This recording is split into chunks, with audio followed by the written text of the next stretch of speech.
Team football. Team has no I in it, yeah? The team has no I. So look forward to team football. All right, beautiful. Thank you so much. So that was the coach. You could go ahead, sir. That was the coach of the Northern Cobras. I just want to one time mention our sponsors. Our sponsors for this GA Super Cup is Oka Fashions, Ballroom Group, Mario's Pizza. Come and get it, water. Everybody know about come and get it, come and get it. And obviously, Gateway Athletics. At this time, I'd like to hand over, well, the next voice that you will be hearing is the voice of Mr. Louis Chin. And he's our match commentator for today. Thank you. Y'all, if you don't have anything to do this evening, you could head down right now to Marvin Lee Stadium. Hey, we have two big games coming up. Two big games coming up. Or you could stay tuned to the stream. Kevin Williams here, handing it back over to the media team. Yo, we out.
Northeast Cobras in the midfield, I believe.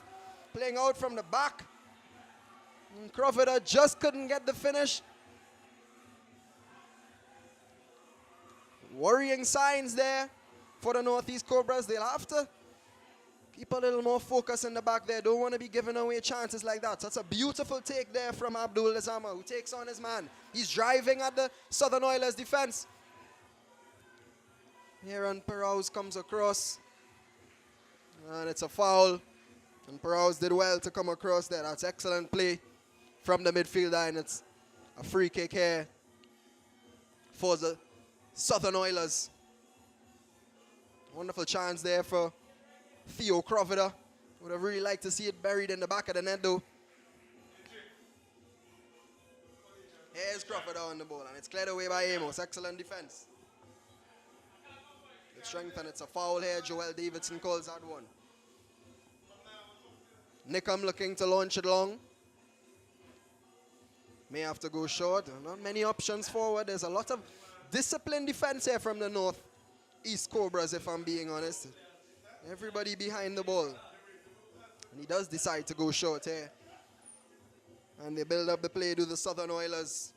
Nathan Brown in the midfield. Here is Castillo. Ryan Dookie, rather, who plays it out wide. And it's a throw in here. And Pascal, of course, has come back on the field. And he seems to be back to full fitness, which we are thankful for. Here's Jeremiah Taylor. Left-sided centre-back of that pairing between him and Amos, who now is on the ball. He's a good ball-playing centre-back, is Mishawn Amos. Very composed. I think you'll see that during the course of the game. He's very comfortable in the back. I think he has some experience playing in the midfield, which could be a reason for his. And it's a wonderful steal there in the midfield here. Can he find the ball through?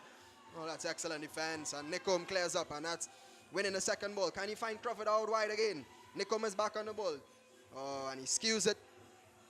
It seems that Pascal is on the ground again on the far side, and yeah, I think that Noel Moore saw that and waved it on. Joel Davidson running across, and it really doesn't look good here for Jordan Pascal. I mean, you know, he's gone down again. It seems as if that injury that he picked up a few minutes ago really is taxing on him. Jeremiah Taylor helping him off the field there. And the physio is coming on. And it looks as if the number 18, Joshua Rondon, I think, seems to be the one who will be his replacement. Talking to fourth official Johnson Thomas regarding his substitution. Definitely unfortunate to see Jordan Pascal off. Really, as we said earlier, you know, it's so early in the game, and for him to come off and not be able to show his talent, show his skill, really a disappointment, but we hope that he's back to full fitness. Of course, a must-win game here for the Northeastern Cobras in this Group D clash. So they will have their tails up as they do want to progress in this Gateway Super Cup tournament. Lazama dancing against his opposite number, Theo Crawford. But Nickham gives it away in the midfield, and here is Jordan Rondon. Gives it over to the number 8, Omari Lazama, who looks long. A decent ball, but it's well cut away there by Dookie. And it's out wide here. It's Emmanuel Russell, and it's given away. Oh, and this could be an opportunity here. Can he finish it here? Oh, what a save from Akimo Williams. It's still there. Oh, and it's recovered there by Emmanuel Russell. They caught me off guard. And bursting through, Craig Chambers had that one-on-one opportunity. Really should have been 1-0 to the Northeast Cobras, but Akimo Williams came out, made himself big, closed up the angle, and what a save. And the ball plays here. Theo Crawford trying to drive into that Northeast Cobras. Lazama working hard to get back, but Crawford cuts in. What will he do? Oh, it's lovely skill from Crawford. Will he go all the way? Tries to slip it through, and I think it's going to be a corner of Amos. And it's our first corner of the game here. And it goes to the Southern Oilers. And we go back to that opportunity there from the Northeastern Cobras. A poor giveaway from the Southern Oilers and Craig Chambers. And now we will see the substitution. Joshua Rondon coming on for the injured Jordan Pascal. We do wish Pascal all the best. He looks very frustrated on the far side. But Rondon will come in here. And as we prepare for this Southern Oilers corner, it's going to be taken by Nathaniel Brown. Ups to go short to Crawford. Brown swings it in, and I think it's... Oh, it's flicked on! He seemed to have come out of nowhere. Brandon Dalrymple thought he had it under control, but little did he know. There was a flicked on header, and it was a decent opportunity, a decent ball in there from Nathaniel Brown. And Jesse Mutu was lurking. Nearly caught Brandon Dalrymple off guard, but the Northeast Cobras get off with another one.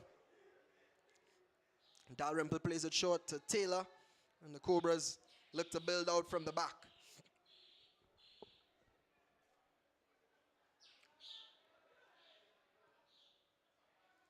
Here is Lazama, who plays it out wide to the substitute Rondon, who can't control it, and gives away possession to the Southern Oilers.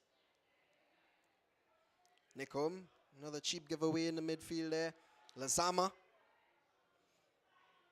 Oh, that's lovely play there from the Northeast Cobras. Oh, excellent skill there from Lazama. The two Lazamas linking up in the midfield and plays a lovely ball over the top, but it's well dealt with. Joel Davidson seemed to want to blow his whistle, but it's a beautiful ball play through. I don't think Crawford, but he seems to have played it through to himself here. Has Kadeem Mason, he has the speed. Amos comes across and cleans up the danger. I don't think Crawford probably thought he was offside and didn't bother to chase, but Mason showing some of his pace. He does well to get a throw for his team here, the Southern Oilers. And it seems as if Lazama, the number 2, Jamil Reese, has gone over to the left back position for the Northeast Cobras. Amos with some good defending here, and Lazama could drive. He has space, but he's under heavy pursuit. It's a lovely ball and a decent touch there. I think Dookie had a head start over him there, but he plays it back. Good work from Dookie in the end on the hot pursuit from Cassidy Lewis. But in the end, the Southern Oilers are able to sort it out and they can rebuild, but it's given away once again in a dangerous area. Here's the substitute Rondon, who again gives it away. Oh, he was tentative there. And in the end, it's a foul and a free kick for the Southern Oilers. I think he's actually gotten away with one there.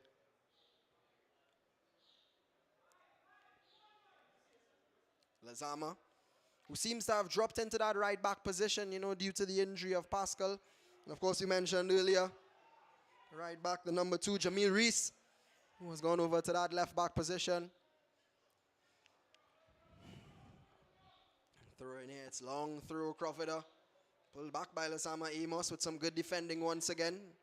Had a solid start so far, has Mishon Amos. Here is Lazama, plays a lovely ball there through into the substitute Rondon. Does he have the legs? Can he go all the way? No, just a little too much on that one there for Rondon. Just hasn't been able to grow into the game as yet. It is difficult to come into the game at a time such as this, and you do expect him to grow in and get a little more involved as Joshua Rondon. Crawford took a little too long on the ball. That's given away, and that's definitely a foul. Davidson had no option but to blow there. Opportunity here for the Northeast Cobras to get a ball in the box. So as if it's going to be Abdul Lazama to swing this one in for the Northeast Cobras. Some options in the box there. It's a decent looking ball, but it's easily headed away. And it's back into the possession, Northeast Cobras. Oh, excellent turn from Lazama. And a wonderfully played ball over there to Abdul Lazama. He's onside, but he got it in a little... Oh, and it's cleared away. I think Rondon just got in his way there. You could see him talking to him, Abdul Lazama. I think Rondon didn't want to touch the ball because I think he was offside. In the end, it's cleared away, and it's a corner here for the Northeastern Cobras. Lazama will be the one to take it. Amos very deep there. Even he's in his own half on his team. On the attack of your screen here. Showing his defensive mindset or whatever was instilled to him by his coach, Marlon Mingel. As we await this corner here from Abdul Lazama. The ball blowing. The breeze is heavy here in Makoya, in the Marvin Lee Stadium. The crowd is starting to fill up. Cheers from the fans. The rhythm section is yet to kick in. But we do expect an atmosphere to be here in this GA Super Cup Group D clash between the Northeastern Cobras and the Southern Oilers.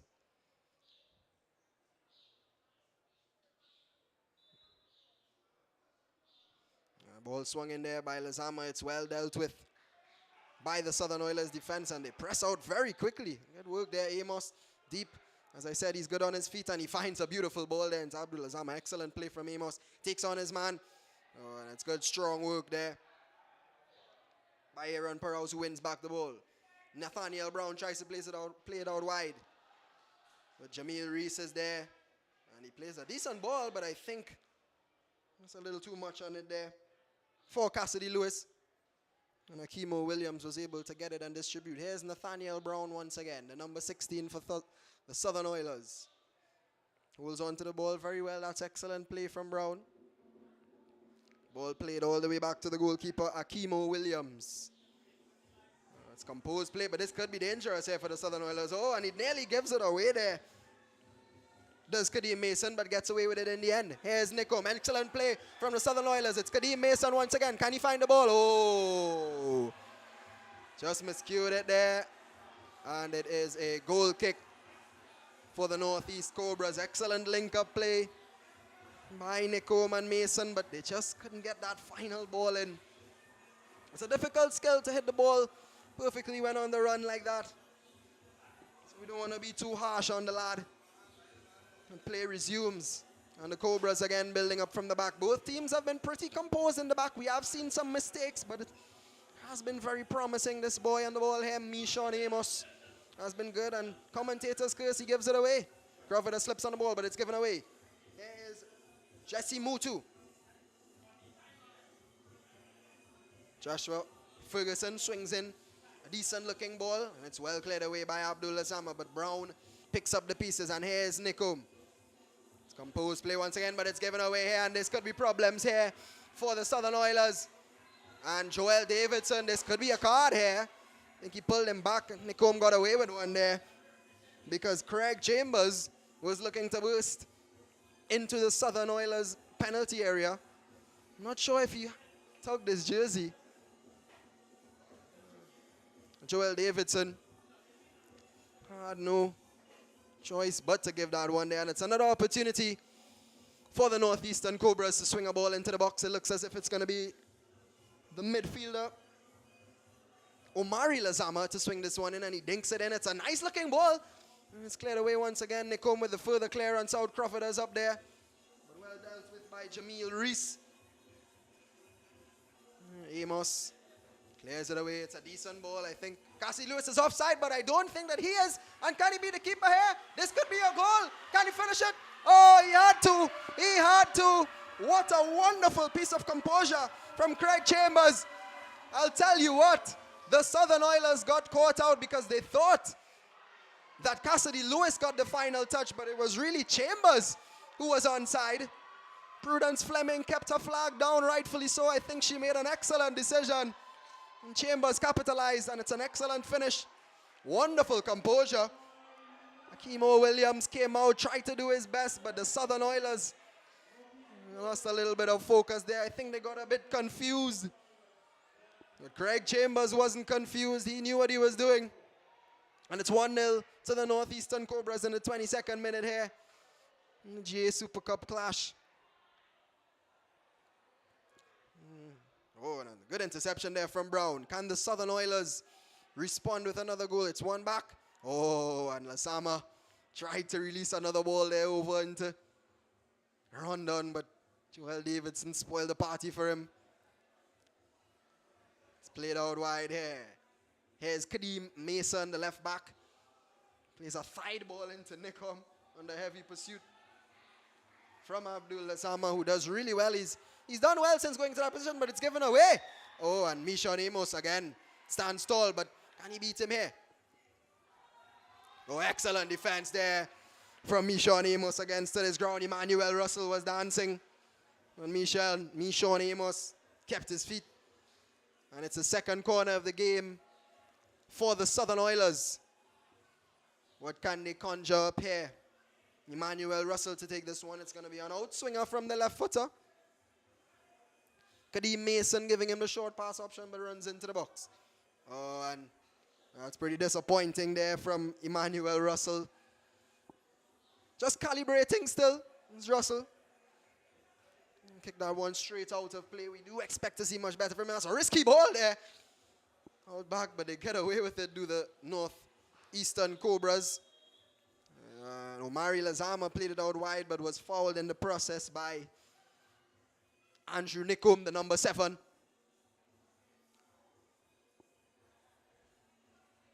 As I was saying, I think Abdul Lazama has been pretty good in that right back position since the injury of Pascal and the switch of Jamil Reese over to that left-hand side, who's on the ball right now. Excellent turn there, but it's given away. Nathaniel Brown, another interception. He's been pretty good this half thus far. Settles the play here, and it's Omari Lazama. Amos, oh, a risky ball there. And then Jeremiah Taylor, but it's given away. And it's going to be an opportunity here for the Southern Oilers to get an equalizer.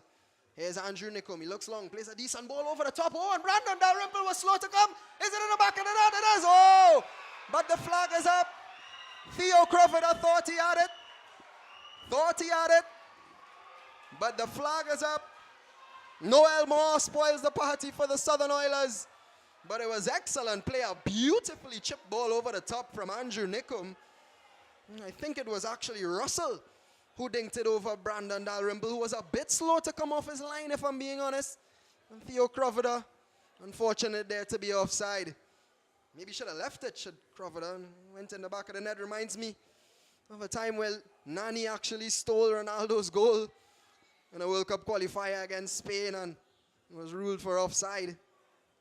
Nevertheless, it's still 1-0 here. The Northern Cobras with the lead. A goal from Craig Chambers, rather. Callum Chambers, the Premier League player. Got a bit mixed up because the quality here at the GA Super Cup is so high. And it was actually a foul throw there from Abdul Azama. A long throw there into Russell. Can he get a ball into the box here? Amos is under his skin once again.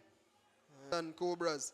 Omari Lazama bringing it out. Plays a nice ball there into Jodel Graves, who gives it away. Play breaks down in the midfield once again. Driving at the midfield here is Aaron Perrows, who plays it out wide. Crawford. It's good play here from the Southern Oilers. Just getting back possession, getting back a rhythm. Only 1-0 down. They do still have a lot of time. Only in the 25th minute here to get back into the game. Possibly nick a goal before the end of the first half. Nickum, excellent play. And here's Kadeem Mason, the number 19. What will he do here? He's looking in. And I think it was actually Mutu, who trapped it. And it's given away. Here's Nathaniel Brown under heavy pursuit again. Jeremiah Taylor, that's excellent defense. Read the play quickly and was on the toes of Nathaniel Brown as soon as he got the ball in a dangerous position. And it's a throw in here for the Southern Oilers.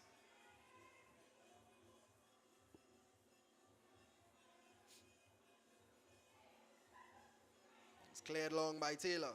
Well controlled, but it's given right back. Cassidy Lewis has an opportunity here. It's well defended once again by Ryan Dookie, the number 12 defender for the Southern Oilers. Ball played over the top into Lewis. I don't think hasn't been able to keep that one, and it was always curling out, a difficult one for him. Throw in here once again for the Southern Oilers.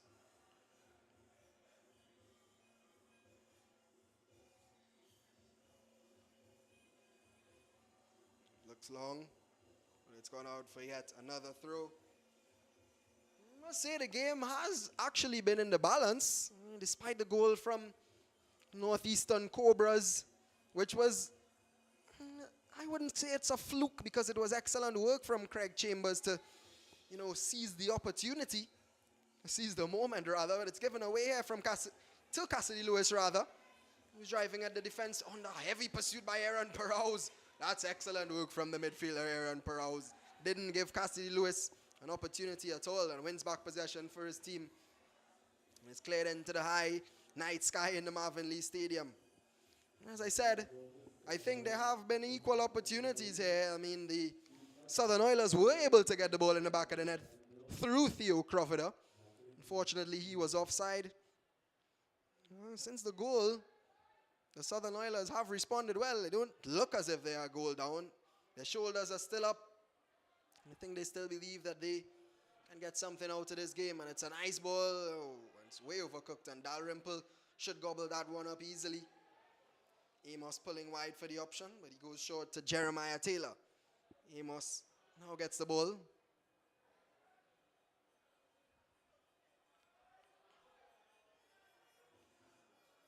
Excellent play there, Omari. Picking up space, and it's a lovely played ball through by Omari. Lazama, he's onside here. It's Cassidy Lewis. Can he find the killer ball inside? Oh, and he's not able to, and it's well cut out by the Southern Oilers defense. He drives through. That's excellent play. Nathaniel Brown plays a nice ball back in there to Mutu. Can he get it there? No, and again, I think it was actually Mutu running through the midfield there. And number 6, Jordan Rondon, doing the defending there. Such an important part of the midfield game is the defensive aspect of it, which some midfielders tend to forget at times. Jordan Rondon just showing you still have to get back, help out your defense sometimes. That's another corner here, this time on the right-hand side for the Southern Oilers. Looks as if they want to change the ball. Theo Crawford waiting to take his set piece. I think he'll get there eventually. 29 minutes in to this one. The Southern Oilers have an opportunity here to get a dangerous one in the box, put some pressure on Brandon Dalrymple and the Northeastern Cobras defense. Crawford swings it in nicely. Oh, and again, it's going out of play, and that's the second time that the Southern Oilers have kicked a ball straight out of play from the corner kick. A bit disappointing, I think. Andre Nurse will be disappointed with that. You really want to capitalize on your set pieces, on the free kicks or corners. Oh, and it's given away from Dalrymple, and Brown gives it right back. Definitely an opportunity there for the Southern Oilers. Here is Rondon, plays it over to Abdul Azama. A loose touch there, but he's rewarded back by Andrew Nickum. Rondon plays it out wide here. And it's nice play. Here's the other Rondon. Excellent play here from the Cobras. There's Joshua Rondon. He's driving. He finally gets it under control. And he's driving into defense. He gets into the penalty area, leaves it behind him. I think he did a little too much there, Rondon. Should have been a little more direct, but nevertheless, it's back in possession. The Northern Cobras. Abdul Lazama plays. Oh, it's smart play from Lazama. Comes out of the traffic. And it's swung in here, and he's completely free. The flag is up there. Prudence Fleming spotted that one. I think Joshua Rondon just hesitated. Never really got the ball under control, the Joshua Rondon. And just went a little behind him, and he just wasn't able to set himself up and get into position to really cause damage. And it's cleared long by Dookie. Russell. Amos comes across, but Russell seems to have beaten him. It's a decent ball, but Dalrymple does well this time. Abdul Lazama having some wood cut out for him. Dalrymple clears high. Mason into Russell, who takes it out wide, miscontrols a bit, but still has the ball at his feet. Here is Mason once again. Oh, and it's dangerous play once again, but I think Williams had a little head start there. Oh, and it's thus far, but they do have to be careful. They have given the Southern Oilers some glimpses at goal. Unfortunately for them, they haven't been able to capitalize. But they do need to keep the defensive discipline, the defensive shape. Amos and Taylor in the back. As well as Lazama and Reese. And Taylor goes long. It's flicked on nicely there by Lazama onto Craig Chambers. Can he drive here at the Oilers' defense? It's well defended, but he turns his man.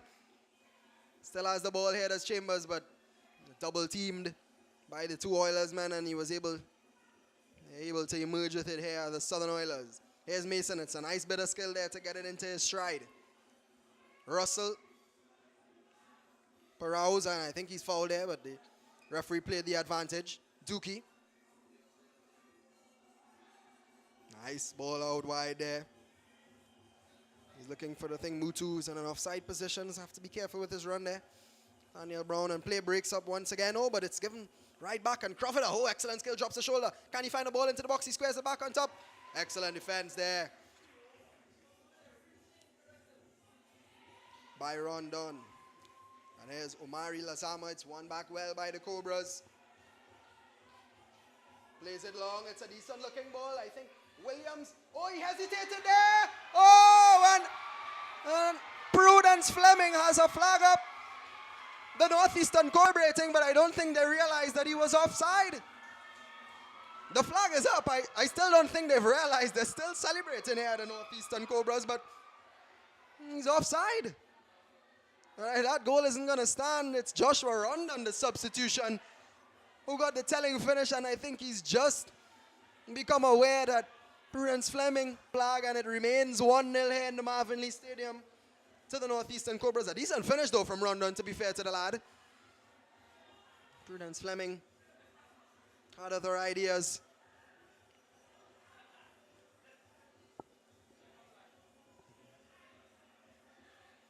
It's a free kick here for the Southern Oilers. Eastern Cobras half. You take it down here, Russell. I think it's beaten. Driving it. Mishon Amos. Oh, he's dancing. Amos stands his ground. Oh, and at the end, isn't able to get in that dangerous ball. There was some good flair there from Russell, and he has to work hard to get back now. And it's a throw-in for the Northeast Cobras. I think it was good defense once again from Amos. Didn't move, didn't shift, stood his ground, and did enough to put off Russell, which caused them to not have the best ball inside the box. Lazama, and it's cleared up field by Russell once again. Lazama, Mishon Amos on the ball. He looks long. Oh, dangerous header there, but does well in the end there, does Dookie. And the Oilers emerge with the ball. Driving at the Northeastern Cobras defense, plays a ball in there, but Mutu is miles offside. Need to be a little careful there, Mutu. Work a little harder to get back. I don't think he was actually expecting it. And here is Abdul over to Omari Lazama, who gives it away. Nathaniel Brown is driving. Will he have a pop?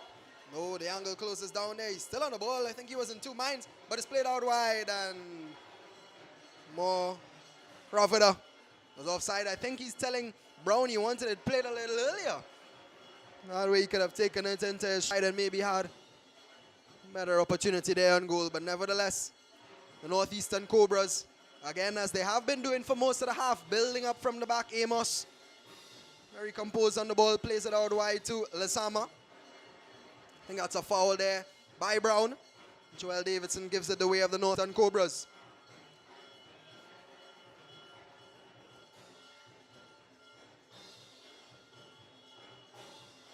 Of course, Emmanuel Russell.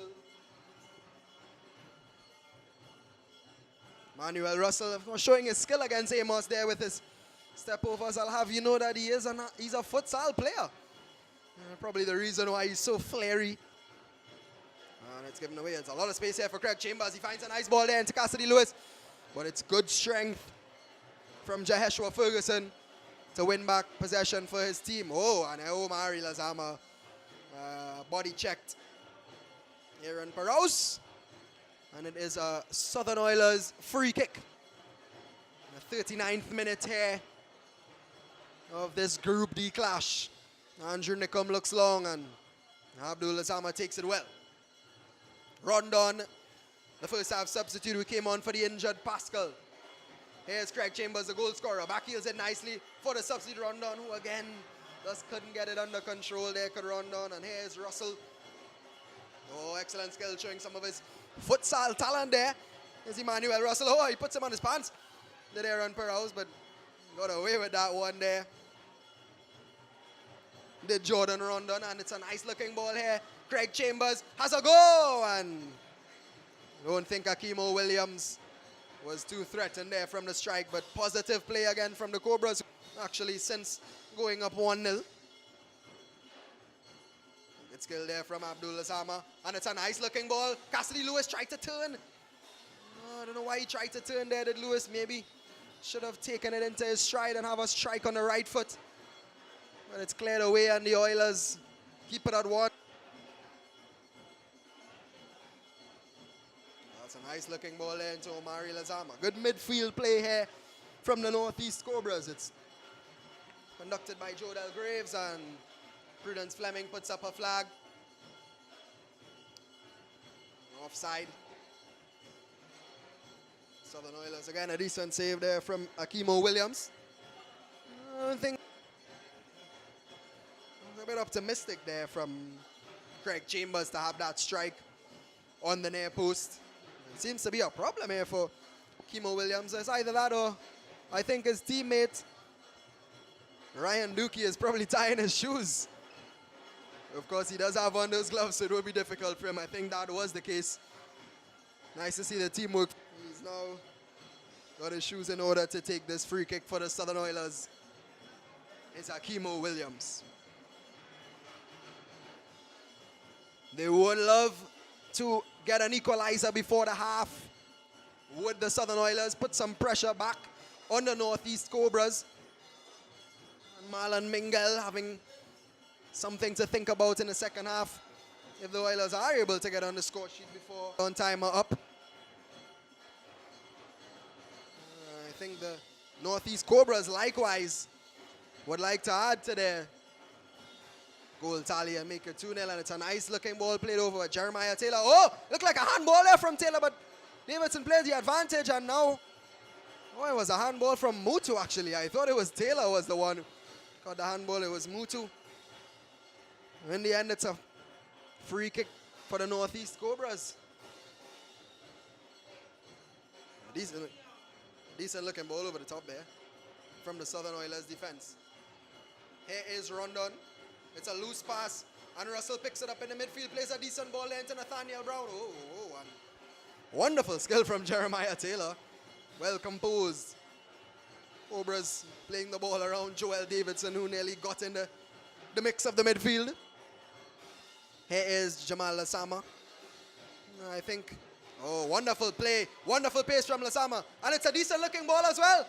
And good communication, actually, from the Southern Oilers. Yeah, I think Akimo Williams got some instructions from his center back to leave the ball.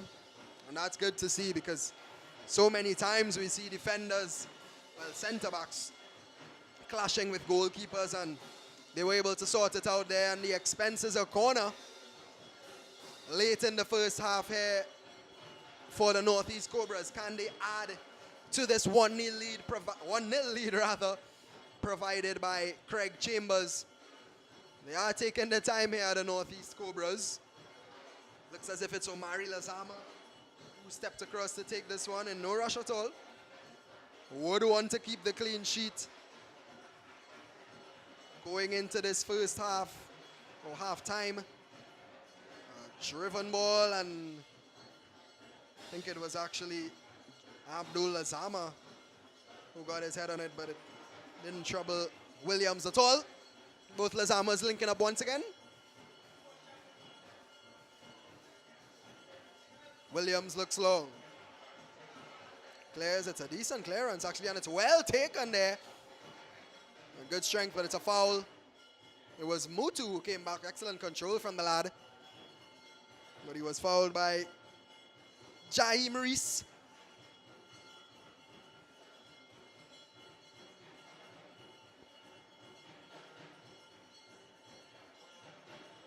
Another foul there. This time on Nathaniel Brown. 1 minute of normal time still to go in this first half. We're still awaiting to hear how many minutes will by the officials. The Oilers looking to capitalize on this set piece, trying to get a goal before the first half, and it's swung in, and it's swung quickly back out by the Northern Northeastern Cobras defense, and this could be a counter attack here. Jamal Azama is conducting his attack. He cuts it here. He passes it in side to the midfield to Graves. Oh, and it's a decent ball there, and Abdul Azama just couldn't take it into his stride again, and it's cleared out, and that one should be easily dealt with by the Northeastern Cobras. And it is half time, no time being added on by Joel Davidson. A bit surprising given the injury to Pascal. Nevertheless, it has been an exciting half here.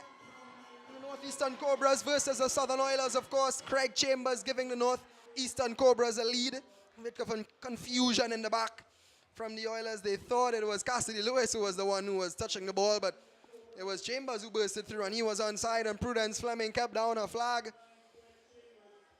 A goal, of course.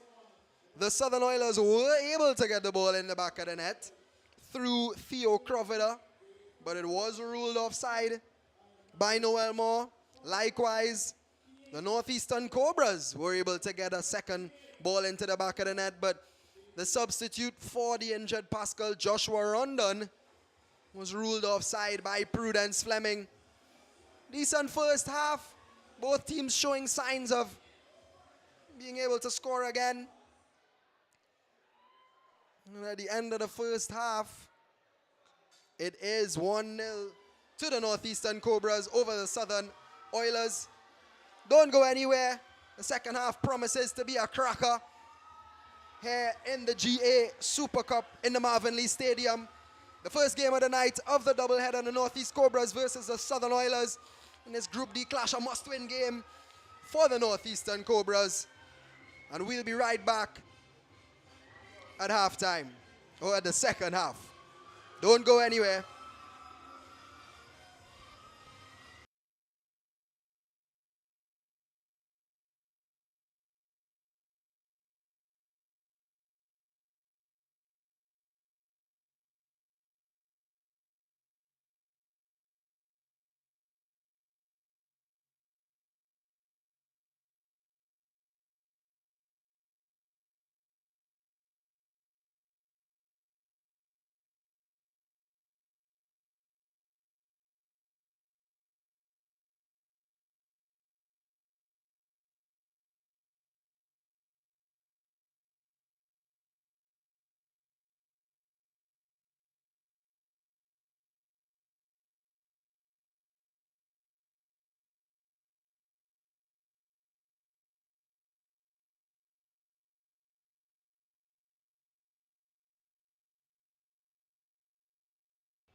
And we are back here at the Marvin Lee Stadium with the second half.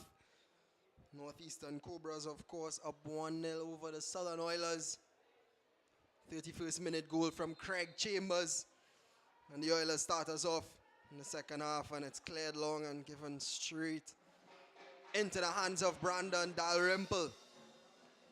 Promises to second half, the Northeastern Cobras rather have to hold on to their lead in a must-win game here for them in this Group D clash. And the Southern Oilers, of course, not to be taken lightly. They did show a lot of prowess in the first half, getting the ball into the back of the net through offside means. Nevertheless, they have had some quality, and if the Northeastern Cobras aren't careful, they could very well get on the score sheet, can the Southern Oilers. And it's excellent play there, but it's driven. I don't think Crawford is going to be able to get that one there, and it's a throw-in for the Northeastern Cobras.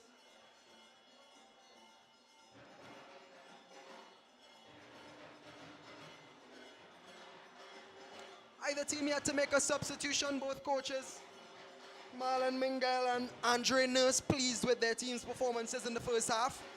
Yet to make any tactical changes. Of course, the only substitution would have been the injury in the first half to Pascal, as Craig Chambers here holds up the play well and plays a nice ball into the midfield. Here's Omari Lazama. Oh, he miscues that one. He skewed it. There's a clash in the midfield there, but no intention. Joel Davidson. A foul there called. Rondon standing over that one. Nathaniel Brown tried to get it away quickly. Rondon wasn't letting him do so. And Joel Davidson. No. It's a free kick here. It looks like it's going to be Theo Crovida. Creative number 10, that number 10 number usually means that you're a creative young lad, and that is what Theo Crovida is in this Southern Oilers team. Early opportunity here for the Southern Oilers in the second half. Oh, and it's a disappointing one from Crovida, but he gets a second bite of the cherry, and Crovida again is unable to produce anything of quality, but it's given straight away. Brandon Dalrymple throws it right into Emmanuel Russell.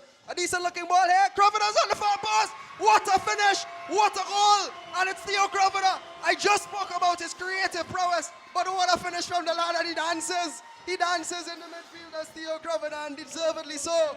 What a finish. He hugs his coach, Andre Nurse. Oh, what a beautiful goal. A poor giveaway from Brandon Dalrymple. Unfortunate for the young keeper. And Emmanuel Russell, the futsal lad, pounced, swung in a beautiful ball. And who else but Theo Crovida was there at the far post. And this time he's not offside. And it's 1-1 here in the Marvin Lee Stadium. As we see the goal again here. We're back to the action. A ball played up. And a goal kick there. As you see the goal again here, a wonderful ball from Emmanuel Russell. Theo Crovida absolutely free. Crovida rather. What a finish. And he runs away into the Marvin Lee Stadium fans and is embraced by his coach, Andre Nurse. The Northeastern Cobras shocked early in this one here. 1-1, we spoke about it earlier. We said they had the quality, and the quality shone through. The number 10, Theo Crovida. Oh, and that's a poor clearance there from Williams. It's Cassidy Lewis. He's under pursuit. Oh, wonderful skill again from Crovida. Oh, he's just having an excellent first half. Is the young number 10. It's played over the top, but I think he's offside. Oh, and Davidson, I think the whistle went a little early, because I'm not sure. I'm really not sure if Emmanuel Russell was offside, and if Joel Davidson had left play, he could have been in. Nevertheless, ball is back here with the Northeastern Cobras. An excellent interception there by Ryan Dookie, the number 12, who's been pretty solid this game. Wonderful start to the second half here by the Southern Oilers. Andre Nurse probably had a stern talking to with them. Crovida would be absolutely delighted to get on the score sheet after his first half goal was ruled out for offside. And here's Nathaniel Brown emerging with the ball. He plays it out to Crovida, the goal scorer. It's a foul there, and Davidson calls back the play. The Southern Oilers eager. Nathan is held back once again by Rondon, who gives him a high five. I think they've had a little midfield battle there. Dookie to go along with this one. Plays it nicely over the top, and it's well defended by Abdul Lazama. Gets it, it breaks here. This could be opportunity here for the Northeast Cobras. He cuts back. Rondon again, the number 18. He plays it on top for Mari Lazama, who has a strike, and it's just wide. I think Williams, the Southern Oilers keeper, saw it all the way, and he knew he didn't have to make an effort to get at that one. But a good response nevertheless. Trying to apply the pressure back onto their opponents here. And it's cleared long by Williams into the midfield. A nice little flick there from Emmanuel Russell, who was fouled, and seems to be a substitution here for the Southern Oilers. And it looks almost coming off for Ryan Dookie, and it's an attacking move here from Andre Nurse, because the midfielder Kevin Thomas, who you expect to play the high up the pitch, it looks as if they're going to revert to a back three here. I'm not sure. We'll see as the play unfolds, but definitely Ryan Dookie coming off the centre back for the midfielder Kevin Thomas. Amos Clares. It's well chested down by Chambers into the path, but it's taken back by Emmanuel Russell, who has had a bright start to the second. Again, he's dancing, using his futsal skills, but a little too much there, and he's giving it right back to the Northeastern Cobras. Well kept in by Cassidy Lewis, but he kept it in for his opponent. He's still working hard as Lewis. And it's a decent ball played over the top. Jeremiah Taylor dealt with it very well. I actually thought he got caught out. The rhythm section is banging. Oh, and it's a missed time there. It seems as if Andrew Nicholm is actually going to be the one dropping into that centre-back position for Ryan Dookie. Amos comes across, and he will shepherd this one out. Oh! But it seems to have gotten the better of him there, but the ball did go out of play. Yeah, the ball did go out of play. Amos did just enough, and it's a goal kick for the Northeast Cobras. But yes, Andrew Nicholm, the number 7, did drop into that centre-back position. Substitute, the number 14, Kevin Thomas, seems to be playing in that advanced midfield role. And a nice ball played through into Chambers, the Northeastern Cobras goal scorer. But Nicholm does very well there for his first set of defensive centre-back duties. A loose ball played into midfield, which Reese handled. And it was actually offside, given there by Joel Davidson. And it is Jaheim Reese who seems to be looking long. A decent ball, but it's actually flicked on there, and that was dangerous, and Cassidy Lewis is in here. Can he find a ball? Oh, he plays it back to Lewis, but the two just weren't on the same wavelength, and they got away with one there. The Southern Oilers, Crovida again trying to turn his man, but Reese was having none of it. Crovida still biting at the ankles here of Jaheim Reese. Oh, excellent skill. Oh, wonderful skill there from Graves. He still has the ball, and Crovida showing some of his defensive duties and wins back the ball for his team. Theo Crovida is really fired up in the second half here. Here's the number 10. He's calling for the ball on his chest. Does well to control. Lofted ball over the top. Amos should deal with that one. Does well. But it's into the path of Emmanuel Russell, who has a goal. Well blocked again by Amos, who's really been solid this game in the back for the Northeastern Cobras. Here's Omar. Riven pass. What a beautiful pass by Omari Lazama. Nicholm comes across and does well. Andrew, oh, but he gives it right back, and that was risky from Nicholm, but he got away with it in the end. Did Andrew Nicholm. Andre Nurse definitely knows what he's doing, putting him in the centre-back position, and it's a wonderful ball played out wide here. What can they do here, the Southern Oilers? It's Mutu. Wonderful 1-2. And Prudence Fleming puts up a flag, and it's offside. An eye side there from the Southern Oilers. Prudence Fleming has been on the ball all game. I think all the referees, all the officials have been pretty good this game, making some very decent decisions.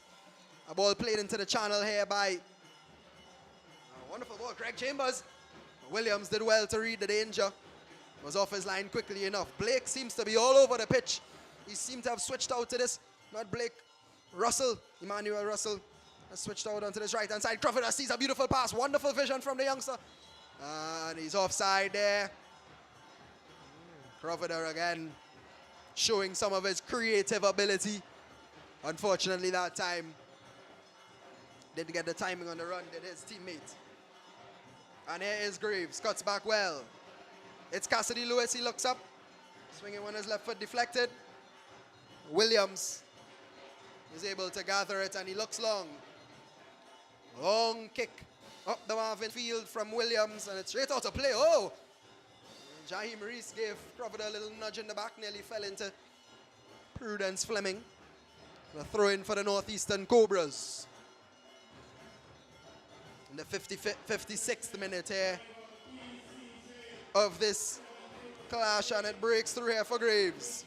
He's onside, gets away from his man. I think one too many turns there from Graves, and Joshua Ferguson clears upfield. Brown controls well. It's nice play from the Oilers. Brown loses out in the end here to Reese. Crawford again, and he's held back there by Rondon. And it's another free kick here for the Southern Oilers. This time Crawford goes into the box. Might be Brown to swing this one in as it's deeper in. Crawford probably a little more confident in his finishing ability now that he's been able to put the ball in the back of the net. Twice for the game.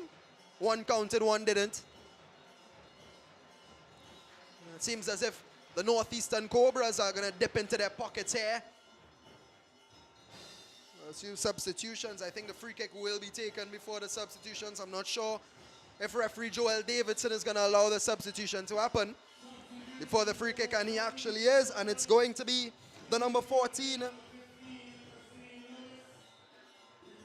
It's going to be Kevin Thomas coming on for Northeast Cobras. My mistake. Actually, the number 14 who did come on for the Southern Oilers was Jabari Johnson, rather, not Kevin Thomas. My mistake on the end of the commentary team. But nevertheless, it is a corner here for the Southern Oilers, who look to gain the lead here after being down 1-0 in the first half. It's going to be Nathaniel Brown who swings it in. It's a decent looking cross, a late arrival there. And a foul in the process. It's actually Amos, who seems to have gotten hit on his side. He's still on the ground. Joel Davidson just going across to make sure that he's okay. He's limping, but I think he'll be able to shake that one off. So again, just a correction, the number 14 who did come on for the Northeast Cobras was Kevin Thomas, and on the side of the Southern Oilers was Jabari Johnson. Just to clarify any confusion of the two number 14 substitutions who did come on in this second half. And it's a long ball played over the top. Mutu controls well. And again, he's offside. Prudence Fleming telling him as it is.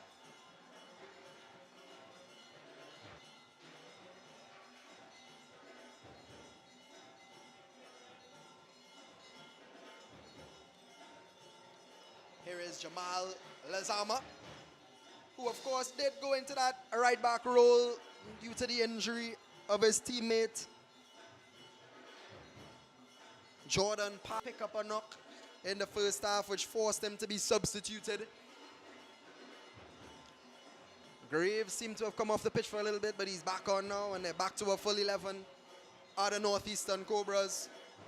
Amos looks long. It's a decent looking ball. It could be danger here, and it's a substitute, and Kevin Thomas just didn't put enough pressure on Williams, who tries to release a counter attack here. Crawford is on hot pursuit, and Jeremiah Brooks always looked first favorite, or favorite rather, in that chase there. Had the head start over the number 10 for the Southern Oilers, Theo Crawford. And it is a throw in here for the Northeastern Cobras. Ferguson had a heavy grip there on Kevin Thomas, didn't want him to turn at all. Chambers gives it right back to Nicum. Nicum gives it right back to Amos, who again looks long. It's a decent ball through there. Mason, oh, the spin beat him there, and this could be problems here for the Southern Oilers. It's Craig Chambers, can he look in? Oh, that's a wonderful ball, and Omari Lama. Oh, man, I'll tell you what, I think he left it a little too late. The ball rose up on him, and it just got a little too high, causing him to get under the ball, and the ball went over the post. But Mason's mistake left Craig Chambers, yes, you could say Mason's mistake led to some Chambers magic there. Omari Lazama just wasn't able to get over the ball. The rhythm section again. Really vibing the atmosphere here at the Marvin Lee Stadium. Do love to hear the music. The atmosphere in Caribbean sports, as we mentioned last week, always vibrant. We are such a vibrant people. The passion. And the Southern Oilers get it back in play. It's still 1-1 here in the 61st minute at the Marvin Lee Stadium between Northeastern Cobras and Southern Oilers. 31st minute goal. Cobras and a second half strike. A deft touch finish from Theo Crawford, which has us in the state that we are now. And oh, and ball given back away. I actually thought that the Southern Oilers player would have been penalized there, Emmanuel Russell, but he gets away with it in the end and plays a decent looking ball out there.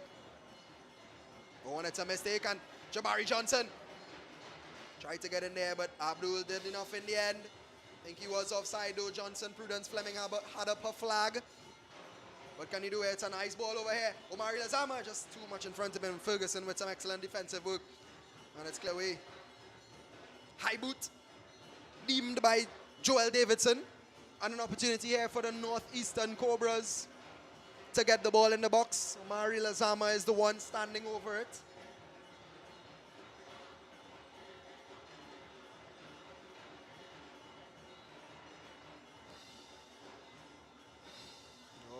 Oh, Lazama. Pretty optimistic there from the number 8 midfielder. What a strike. It was well wide of the post. Had to do something really special to beat Akimo Williams from so far out. Akimo Williams has actually had a decent game. He's made some good saves. You know, he added a goal. But he has been pretty composed in the back. His distribution has been pretty good as well. And again, the commentators curse. As I praise him, he kicks the ball out of play, but he has had a good game. I don't think that defines his performance thus far at all. Theo Crawford just couldn't keep that one, and it was a good idea. The Northeastern Cobras, can they get back in this one? Well, they are still in it, but can they regain their lead in this must-win Group D clash? Given away, they wouldn't. Oh, but Rondon does well in the end. Here is Abdul Lazama. Wonderful skill from him, but he needs to release the ball if he... Oh. That's good work there from Cassidy Lewis, who plays a decent ball through, but just too much on it. And Nicom needs to be careful. He turns into danger. Oh, and that could be a... Oh, Joel Davidson was prepared to blow his whistle. I thought maybe a hint of a penalty, but obviously not enough in it for Joel Davidson to call it, and it's a goal kick. Nicom getting into a spot of bother there. They drop into that centre-back position from the midfield. He needs to be a little more aware of where he is. He no longer has the space that he may have had in the midfield. He is the last man and doesn't want to be making any mistakes there. But it's cleared up field. Omari Lazama clears it back, getting into the action. But Parauz emerges with the ball, and it's given away once again to Abdul Lazama, who's driving here. Omari Lazama got in his way. And the Northeastern Cobras can regroup. Here is Amos, who plays a nice looking ball. Chambers is running it down. Oh! Oh! And it's into the back of the net! And it is... Oh, my voice is gone! Craig Chambers with his second. No, I think he looked to take off his jersey, but he didn't want to get a yellow card. And a wonderful goal there from the Northeastern Cobras. Beautiful ball over the top from Amos. And I just spoke about the great performance of Akimo Williams, but he was a bit slow to come off of his line there. And again, Craig Chambers capitalized on the mistake by the Southern Oilers. And in the end, he does get a yellow card there. But look at Amos, sees the vision, has a lot of time and space. Beautiful ball over the top. Chambers, like a good striker, putting the keeper under pressure. Williams was too slow to react, and another great finish. And the action is back again. Crawford getting in there. He keeps it in very well. End-to-end stuff here in the Marvin Lee Stadium. He finds a nice ball over there. Oh, and Jabari Johnson just couldn't get the telling touch. But yes, he was booked there, was Craig Chambers. Joel Davidson, he didn't take off his jersey fully, but Joel Davidson saw the intent and definitely booked him. But a wonderful game thus far. Excellent forward play by him. The goals don't always have to be pretty, but your hard work always pays off. And Craig Chambers showed that today. Excellent skill by Brown, who plays it into Mutu. Mutu is onside here. The flag stays down. Jabari Johnson. Southern Oilers trying to respond again. Of Cassidy Lewis for a Southern Oilers through. The Northeastern Cobras regaining their lead in this must-win tie, and it's a skewed clearance there from Omari Lazama, who was back doing the defensive work. And could be a cheap corner here for the Southern Oilers. Something is to come from it. Omari be a bit disappointed with that one, but did get the ball away from danger. And it is Theo Crawford, the Southern Oilers, goal scorer who will swing this one in. He puts it into a nice area there. Oh, and messed it. Oh, it's a bicycle opportunity there. Can't see who it was. I think it was actually Nathaniel Brown, the number 16, who had a spectacular effort there, but just couldn't get it on target. Decent effort, though. A wonderful ball swung in there by Crawford once again, causing problems. The Southern Oilers just showing that they're not out of this one just yet. They still have some tricks up their sleeve, even after being going down, and it's a substitution here. And it's the number 18, Kendall Allen, who has come on here. And I believe it's Aaron Perrows who made way for Allen, and the Cobras on the attack.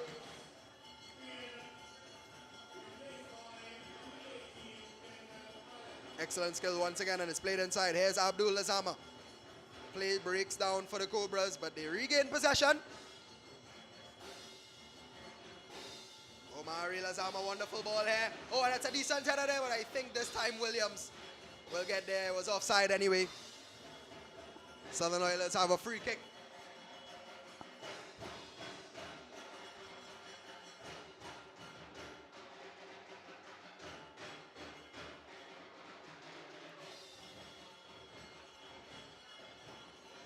And it's Emmanuel Blake. Great skill from him again, the foot-style man. Plays a nice ball, and Amos reads it very well. What a game he's having. I think if Craig Chambers didn't get on the score sheet twice, Amos would be the leading man for a shouted man of the match. I know it's pretty early, but he has been pretty solid, and of course did provide the assist for that second Craig Chambers goal. The Southern Oilers just trying to build a tempo here. Chambers again, looking for his hat-trick, working hard on top. In the 69th minute here at the Marvin Lee Stadium. The atmosphere really has kicked off. Mutu knew he was offside. And Brandon Dalrymple gathers well. Clears it out. Oh, very well taken there. Excellent touch there from, I believe it was Graves. Ooh, good skill again from Graves. Has showed a bit of his skill on the left-hand side there, has Jodel Graves. Good control from Chambers. But Ferguson does the defensive work and gives it right back to the feet of Rondon in the midfield. Here's Abdul Lazama. Crawford are working hard. Ferguson is on the ground, but the Northeastern Cobras are playing to the whistle, and Joel Davidson hasn't yet blown. Has no right to if it's not an injury to the head, but I think now that the play is in a neutral area. He was looking to blow his whistle, but Ferguson thankfully is back on his feet here. A long ball played in, and Williams should gather this time. No gifts for Chambers this time. Very impressive striking performance here from Craig Chambers. Apart from the 2 goals he scored, his hold-up play has been pretty excellent. As I said earlier, probably the leading man for the man of the match thus far. But still a lot of action to be played. I think Kevon Thomas knows he's offside. Couldn't hold his run. Still finishes the goal. But of course it won't count. The whistle has long gone. Northeastern Cobras again dipping into their pocket. And Mingel, the coach, looking to make a defensive switch here. I think it's going to be Jodel Graves making way here for Jamil Bailey, the defender. It seems as if definitely a defensive move there from Marlon Mingel. The team has the lead. He knows it's a must-win game, and I think he doesn't want to do anything too risky, bringing on that defender there just to show up things, of course, as well. You could see the height there of Jamil Bailey to deal with any set-piece chances. Oh, excellent skill there from Johnson. Can he get a good ball across? He does! Oh, that's Crawford again! None other than Theo Crawford. And it's the substitute, Jabari Johnson. Excellent work on the right-hand side from the number 14. Got a beautiful ball across and covered up with his second of the game. And I'll tell you what, 2 players on 2 goals. Can either of them get a hat-trick? But it's in the balance, and it's Theo Crawford and none other than the number 10. He has been the bright spark in this team as we see the goal again here. Lovely ball over the top. Johnson controlled. He actually slipped there, but he got the better of Reese. A beautiful ball. I think Dalrymple got a touch on Crawford that was lurking once again at the back post, this time on the other side. But it's the same result. And it's 2-all. The Southern Oilers equalize once again. And the Cobras trying a lovely ball over by Omari Lazama. Oh, and Kevin Thomas, the other number 14 substitution in this game, trying to get on the score sheet. Johnson controls well. Excellent play from him. Bailey steps out. Actually think he's playing in that midfield. Oh, and that should be a foul. Davidson definitely calls that one. I think it's Emmanuel Russell. Oh, no, rather Kadeem Mason, the number 19 who's on the ground. And, oh, it's probably a lot worse than we think, because Joel Davidson calling for the physios. Mason seems to be in a lot of pain there. I'm not sure if he landed badly or did some damage to his leg there, but it doesn't look too good for him. Jaheshua Ferguson also taking a little stretch on the far side here out of your shot. The number 2 right back. But what a game we have on our hands here at the Marvin Lee Stadium. We knew it was going to be a cracker. And the hype and excitement. Of course, we do have 17 more minutes of normal time to play. And it is 2-all here. The Southern Oilers equalizing twice. And as you would have just heard the announcer say, we do have a doubleheader today, and the second game will be the Arima Kings against the Shagaramas Pirates. That game will be covered by my colleague in commentary, Renwin Medina. He will be with you for that one. Of course, my name is Liu Chen. I don't think I mentioned that at all. But Renwin will be with you for that second one, which also promises to be an exciting one on this Sunday evening, night before the holiday. Wonderful time to come out and watch some top quality football here in the GA Super Cup. And it is going to be a free kick here for the Oilers. It's Nickom to swing it in. It's deflected inside the box. Away by Bailey and is high into the Marvin Lee night sky. Oh, that's well done there by Omari Lazama. Could be an opportunity here for the Northeastern Cobras. It's a decent looking ball, but should be easily cleared away by the defense. And Nickom turns well. Good composure from the number 7, and he fizzes it in, but it's poor by Jaheim Reese. This could be problems here for the Northeastern Cobras. What can he do? He takes on his man. Amos comes across and does really well once again, as he has been doing all night long, has Mishon Amos.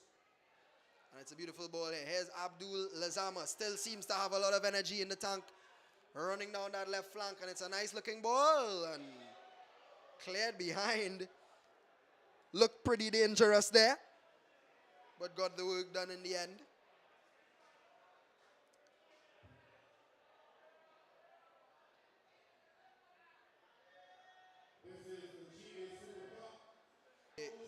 Corner here for the Northeastern Cobras.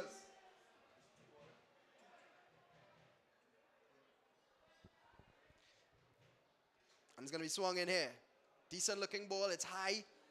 But to attack it, oh, it was Omari Lazama. I tell you what, he has had a lot of opportunities, had Omari Lazama. He has gotten into some decent areas, had some strikes. That one wasn't too bad. Sailed over the bar. This game well in the balance. Will there be a winner? Of course, the Cobras must-win game for them here. An all-important win in this tournament, this Group D clash.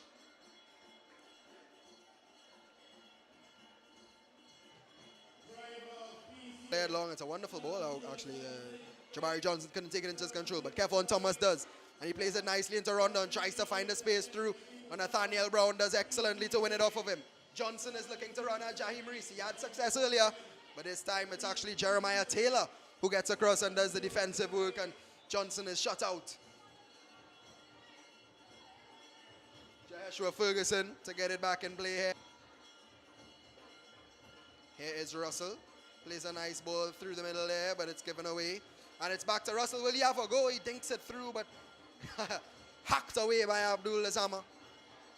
Oh, that one beats Ferguson there. And here's Omari Lazama. Wonderful turn by him. Can he find the killer pass? He does. And this is Craig Chambers. Will he have his hat-trick?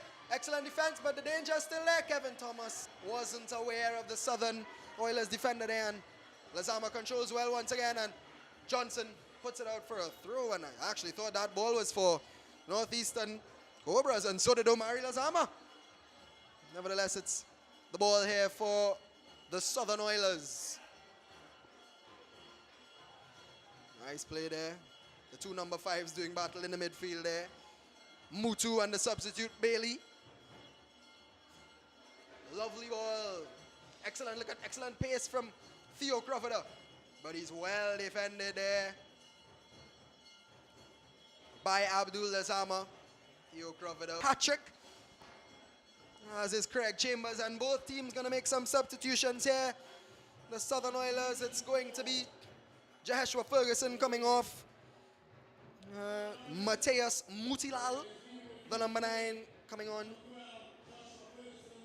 And for the Northeastern Cobras, it is Mishon Amos, I think, who's coming off here for the number 7, Kester James. And it's actually an attacking move from Marlon Mingel. He knows the importance of winning this game, and I think Mishon Amos, actually it wasn't Amos who came off there. My mistake.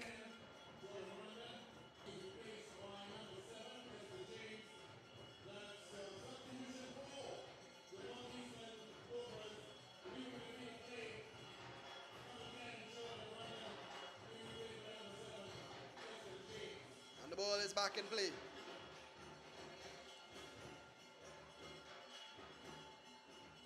Played out once again. Bailey comes across, but he's beaten to it by Nathaniel Brown. A lot of space here, which Theo Crawford doesn't decide to attack. Will he look for the ball now? He delays it again. And this time it's played through, but it's blocked off. And they're back in possession here, and it's given right back. Nikum does well. Akimo Williams goes long. Good play there. Here's the substitute Mutilal, who can't get it under control. Long throw here from Reese. Chip ball over the top. It's Omari Lazama. He does well to take it into stride. Lazama again. He has another bite of the cherry, and it's defended once again. Just can't get it into his control there. And a strike from Abdul, which was always rising. Abdul Lazama, that is. Omari Lazama again getting into a dangerous position, but he hit it straight at Akimo Williams. And the score stays at 2-2. He's disappointed with himself. There's Omari Lazama. Really is. It was the number 7, Kester James, who came on for the Northeastern Cobras.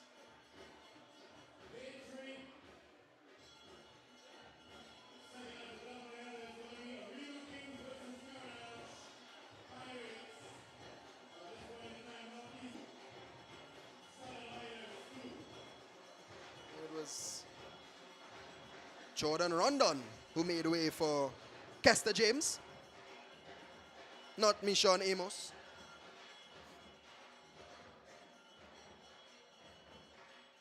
Ball played out wide here to Russell. Oh, beats Kevin Thomas very easily.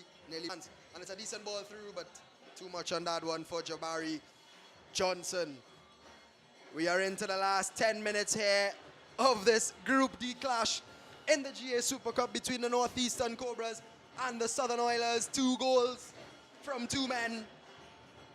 Craig Chambers for the Cobras and Theo Crawford for the Oilers. Will there be a winner in this one? It'll definitely be an extreme end to the game if somebody is able to come out with a win. I mean, Craig Chambers was booked for taking off his jersey. He probably thought he had the winning goal, but you could imagine the scenes if somebody is to get a winning goal here to get the 3 points. Theo Crawford seems to be having some problems across on the far side. The physios are working with him.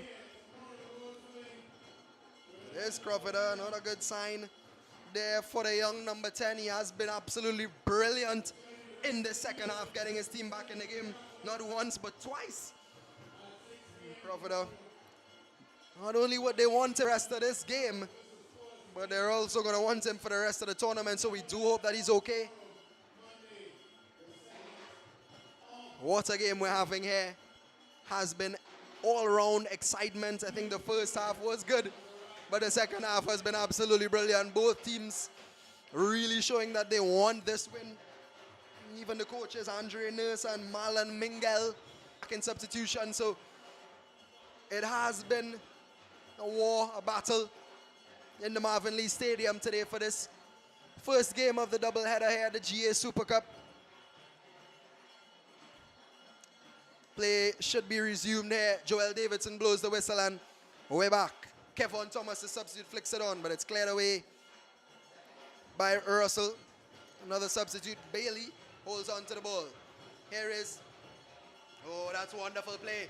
And Abdul Lazama, can he find the ball? He swings in a nice one. It's Chambers again. He can't get it into his feet. And it's cleared away, and Nicom further clears it. Chambers had a golden opportunity there to get his hat trick and to possibly get a winning goal for his team. Right-hand side from Lazama again. Excellent ball, but they just couldn't find the finishing touch. And we're still all square here in the 84th minute of normal time.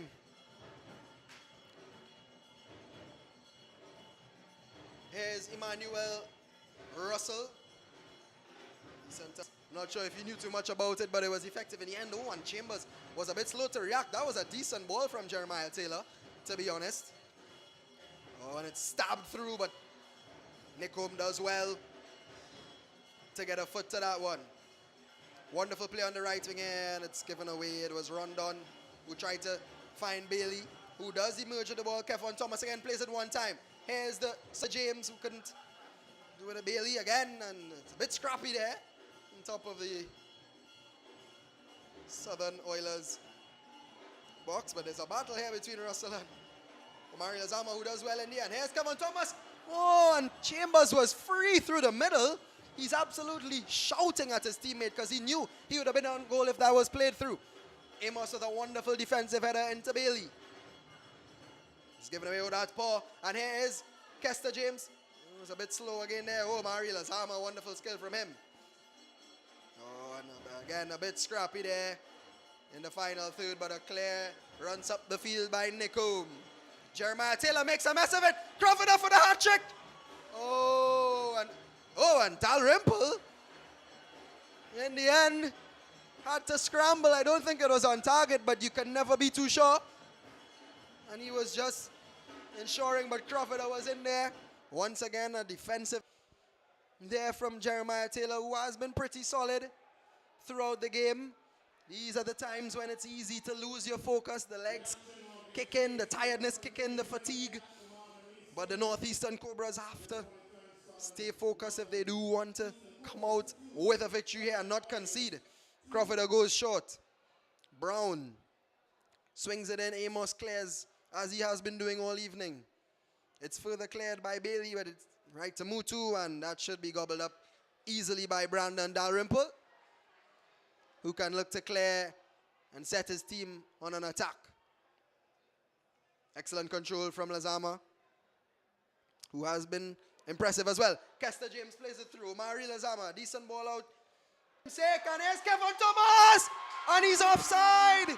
Kevin Thomas, he's going to be disappointed by seeing that flag being raised. I think the only flag he wanted to see was the Trinidad flag in the Macoya Center of Excellence, but he saw the linesman's flag instead, and Kevin Thomas, what a goal that would have been from the substitute. And it stays 2-2. Here's Omari Lazama again, who has been a spark in this team. He looks to shoot, goes on to his left foot. Here's Bailey, who I think he's offside. There's Kester James, but the Southern Oilers emerge with the ball again. Here is Emmanuel. Oh, wonderful defense. He read it very well there. Did Jeremiah Taylor. Really is a good centre-back, and he plays a lovely ball there into the midfield. Here is Abdul Lazama. Will he look to crack? No, gives it away. Gets it back. Good work there from the lad. way out of his right back position. Here's Lazama, but he doesn't care. He still has the ball. He's well tackled by Brown, and they can get it away. Johnson has a lot of space here. Can he drive into it? Can he exploit it? Holds up the play, but it's a decent-looking ball out to the wide man on the far side. That one was fizzed into Mutilal, who couldn't control. Brown picks up the pieces, and the Oilers can reset here. It's Emmanuel Russell, who has dropped into that right back position. Of course, Joshua Ferguson coming off for Mutilal, who is offside.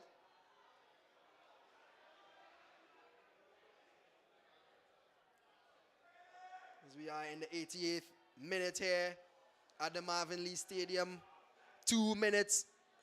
Jeremiah Taylor pushing Mutilal out of the way. But it's a decent ball there from Reese. And he's onside here. It's Chambers, and Williams did just enough to put him off.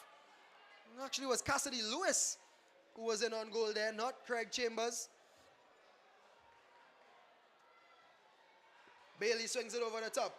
It's Lewis once again. Can he get a shot away? Wonderful save. And cleared away Nicom. Wave after wave of Northeastern Cobras attack. It's played through. It's Omari Lazama. And it's a good block. And the Southern Oilers are able to keep out the Cobras once again. Oh, wonderful interception from Brown. He has been working hard this game. Johnson, the substitute. Both number 14 substitutes battling on the right-hand side of the pitch. But Johnson emerges the winner. He plays out. Oh, and Mason gives it away, but Mutilal gives it away again. And here is Kevin Moore. He's in a lot of space. What can he do? Plays a nice ball over there to Kester James, who's offside. Kevin Thomas playing that ball over the top there, but James didn't work hard enough to stay on side. 1 more minute of normal time here. Kadeem Mason driving through the Northeastern Cobras midfield, but locked up and couldn't keep that one in there. Could Cassidy Lewis. There seems to be another substitution that's going to be made here by the Southern Oilers. I think Andre Nurse is calling at the officials. It looks like the number 11, Antonio Gonzalez, looking to be brought on. Of course, the forward still looking to find some kind of creative spark even late in the stages here of this game. Wonderful defensive header by Jaheim Reese. Here's Kester James, the number 7 substitute. Holds up the play well. Bailey plays it over the top, but I don't think he'll be getting on the end of that there. Craig Chambers, and he's disappointed. He's frustrated. He probably thought that Kester James should have played it forward there. Yes, it is going to be Gonzalez coming on a loud chair. When the fans saw him coming out, they probably know of his quality. And he probably could come on and maybe nick this game here for the Southern Oilers. And it is a foul in a very dangerous position here for the Southern Oilers late into this one. We are into additional time. And it is going to be the substitution here for the Southern Oilers. It's going to be Kadeem Mason, who is coming off for the number 11, Antonio Gonzalez. Definitely an attacking move here from Andre Nurse. And he's coming on at just the right time here. Is Gonzalez front foot. And it's going to be Emmanuel Russell who is standing over this one. Can he find that ball? Crawford, of course, and a hat trick. Wow. You can hear the reception from the crowd. Gonzalez runs onto the field. He's going to sit back. I don't think he's going to go into the box. But here's Russell. Swings it in, and it's way over the bar. Bit of a wasted opportunity there from Emmanuel Russell, who has had a decent game. The number 17, of course, providing the assist for the second goal. And here are the Northeastern Cobras. Can they find that winning goal? They need this win. And it's played over the top. And it's Nicomo. But and he's offside. He's offside there. The whistle goes. Omari Lazama again nearly getting in the back there. But I think he did run off a little too early. Nicom took a step up just to play that offside trap, if you will. In no rush to take this one out of Southern Oilers. They will feel that they did come out with something in this game, of course, going down twice, once in the first half and in the second. And they were able to bring it back. So you would say 1 point gain from the Oilers and 2 points dropped from the Northeastern Cobras, and this one was definitely a cracker. And it ends 2-all, 2 goals from 2 men, as once again said Craig Chambers with a 31st minute strike. And Theo Crawford equalizing early in the second half. Chambers again got on the score sheet after a wonderfully played ball over the top from defender Mishon Amos. And then Crawford again equalized into the second, later in the second half. Jabari Johnson providing the assist for that one. A wonderful cracker we've had here, and it ends 2-all in this Group D clash. Don't go anywhere though, we do have a second match for you. It's going to be Harima versus Chaguaramas Pirates. And Renwin Medina, as I said earlier, my colleague, will have you for that one. It was a pleasure being with you and for this one, guys.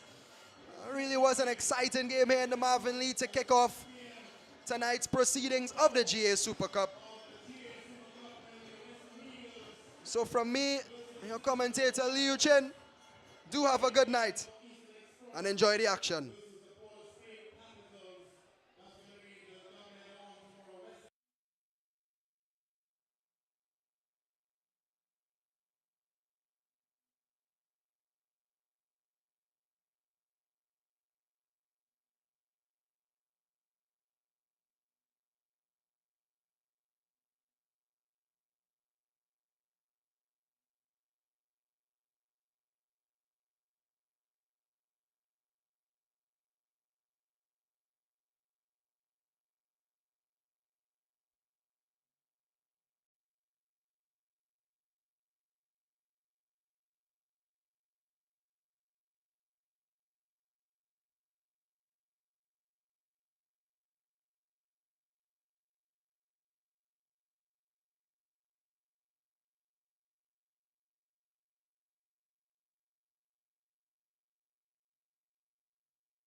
And it's now on to the right side. He plays it to number 6. And he's on the right flank here now. Isaiah Farrell. He beats one. He swings it in. And is he going to have a spank? He does. Wonderful defending by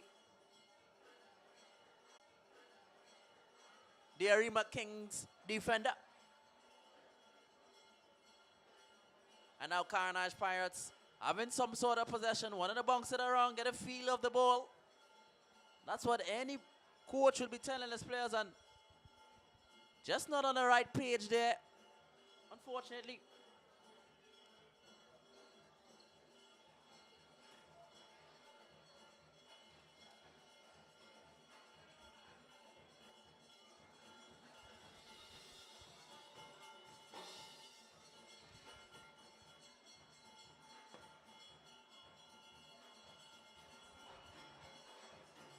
Tries to play it forward, but easy reading of the football. Actually, that's a mistake. And wonderful quick foot ability there. The number 12.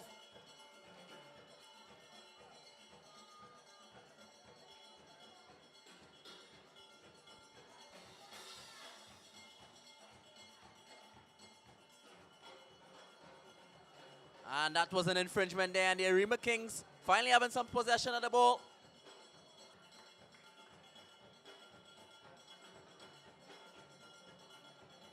And Isaiah Ramnarine had some difficulty judging the spin of the ball there, and it goes out for Carnage. Throwing Isaiah Farrell. I think the referee, Johnson Thomas, saw something there and he pulled it back.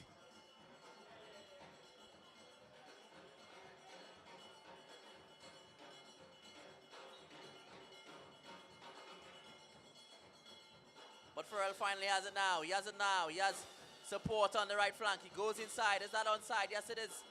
Just on the long side there. The number 11, Kendall, has been threatening the Arima Kings defense. No team really have gotten a grip on the game. No team really has done anything influential thus far. Nothing to penetrate. I think it's these first stages, the first match, a lot of teams cancelling out each other.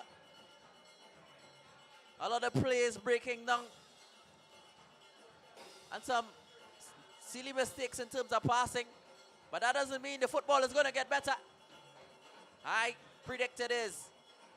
Everybody does get on a feel of the ball.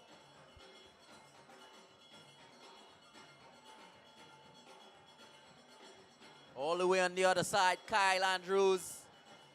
I think he's gonna, is he gonna go into the box or is he gonna trade short? He does trade short. Kyle Andrews, the left back.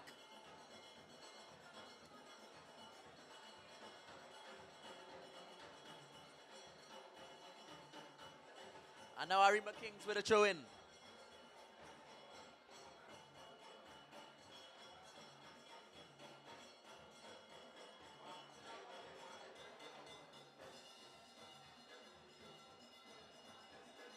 Arima Kings finally having it now. And is he going to play a true ball? But I think it's easily read there by Kyle Andrews. And Levi asking for it on the right flank. Cuts inside now. Isaiah Farrell, and now Levi finally gets it now. They have had a lot of the ball in this first half. Isaiah Price getting a feel of it in the midfield. And now we are all the way on the left flank. And is he going to swing it in? Yes, he does.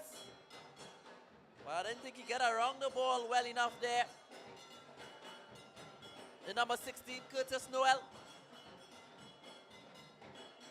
I think Arima Kings need to get a little bit of their goal scorer, the last goal scorer against the Macoya Tigers. Maestri needs to get on the ball a bit more if Arima Kings wants to see anything out of this game. And well, obviously, he's the man to watch.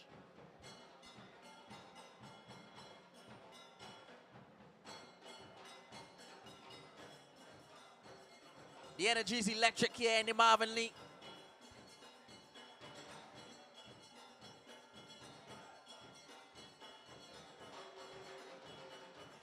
Wonderful interception and clearance by the center back for the Arima Kings, Tyler Lopez.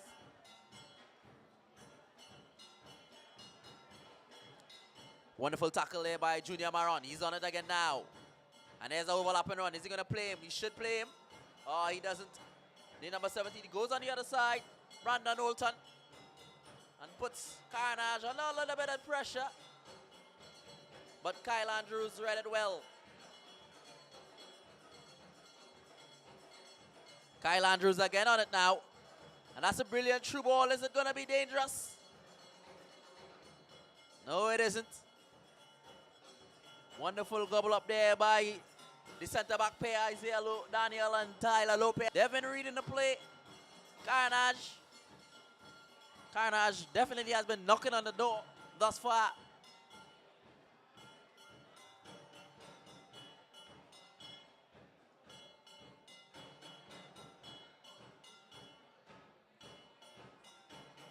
And now she's finally on it. He's the one, I think. It's going to be beautiful. He tries to play a true ball there. The number, Isaiah Ramlarine. Actually, that's Junior Maron, my pardons. Just wasn't on the same page with the rest of his players. Different chapter, actually. And this one has been getting a chance to flank her, but wonderful reading of the play. Straight to the goalkeeper. A little bit disappointing by the swing there from the left back. Straight to Christopher Hernandez's hands. And now we have Maestri. Oh, lost out on it there. Levi. Still on it here. Kendall tries to play it back to the number 16. Curtis Noel. I think they got a corner out of this. Or throw-in.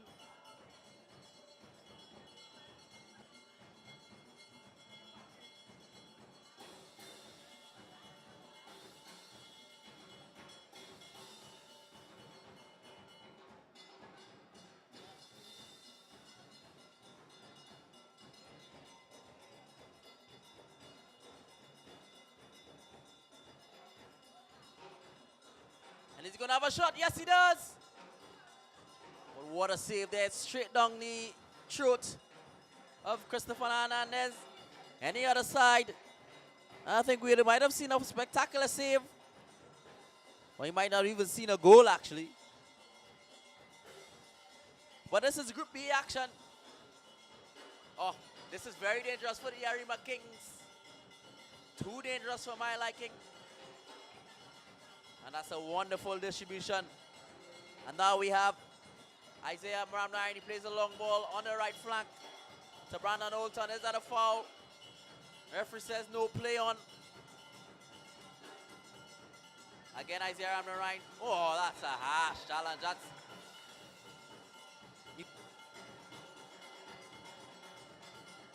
fortunate not to see a card. Those things I like to see from referees. They're not immediate to hand out and dish out cards.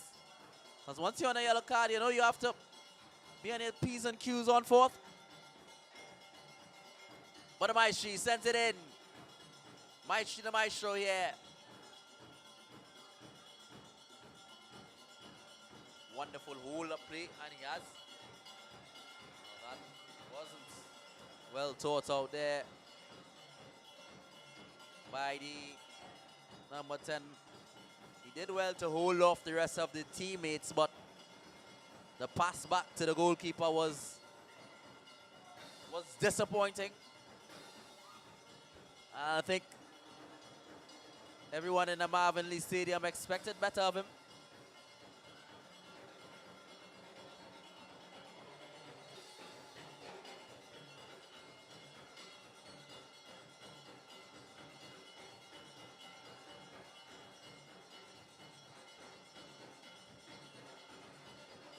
That was a bit peculiar there, a foul through at this professional level. You don't see often you don't see those kinds of infringements.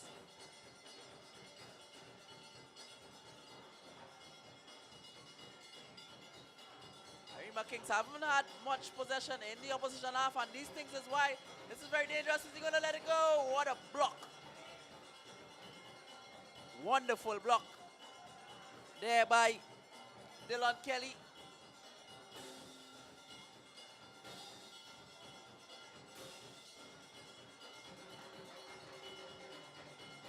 And now the play is being built in the tune with the rhythm section. And Isaiah Farrell has been playing well thus far. Plays it to Kendall, who has seen a lot of it. But then Seth Griffith Swear came in and cleared it. I must mention me, I know Seth Griffith personally. I've been fortunate to play with him in Trinity Colleges.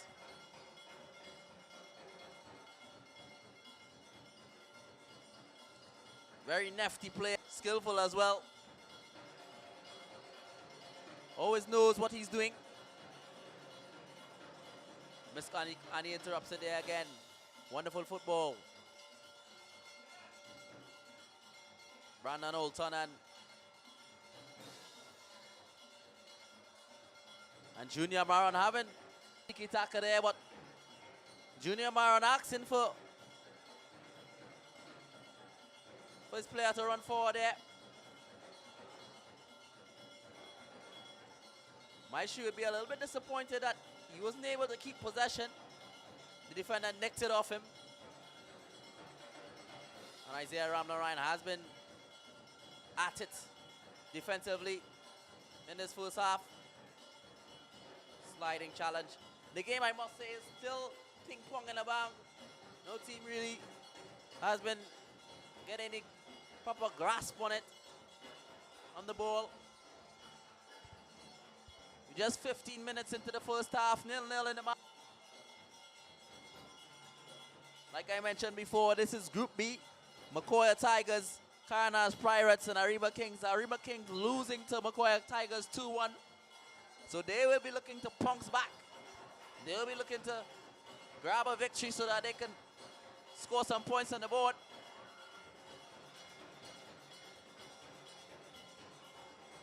And Christopher Hernandez distributes it to the right flank. He has a wonderful run by Maestri the Maestro. And wonderful reading of the play by Kyle Andrews. Intercepted it well and played it out so that his team could regroup. The Carnage Pirates, and so they do.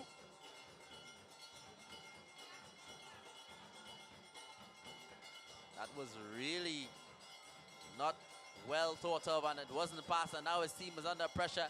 And now we have the number 7, Darius John, with a couple of step overs, a cut back.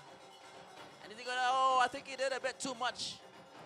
And he plays it all the way back to his left back for support and cast, and he swings it in. Wonderful header out by the center back. And Brandon Olton plays it to Isaiah Ramrine. He has been playing well so far. Oh! 10 time is run there well, Luis Rodriguez. And Maestri the Maestro pulling some pressure.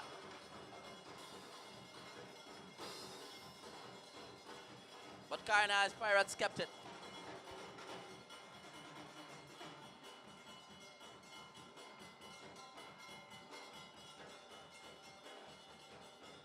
Levi, thus far he has started off well, I must say, the number 12.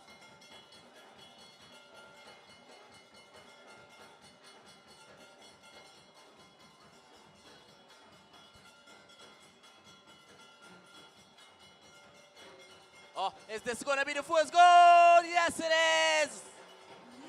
Darius Johnny has had that quick foot ability. He has had that extra touch over his defenders, and his left foot was the reason why he banged it against the Christopher Hernandez and the entire Rima Kings. 1-0 here to the Carnage Pirates. And as we pull up the replay, wonderful long ball again by been a lot in the game. And look at that. Bang!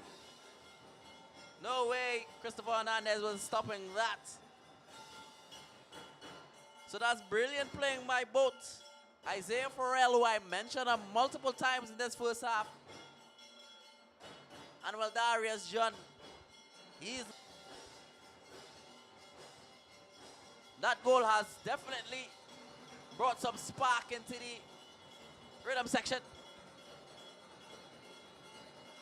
And the Arima Kings will be disappointed because they have lost their first game and now they're down again. Let's see what Clint, the coach, can do to bring back his side so that they can have some sort of threat here in the GA Super Cup in their Group B fixtures.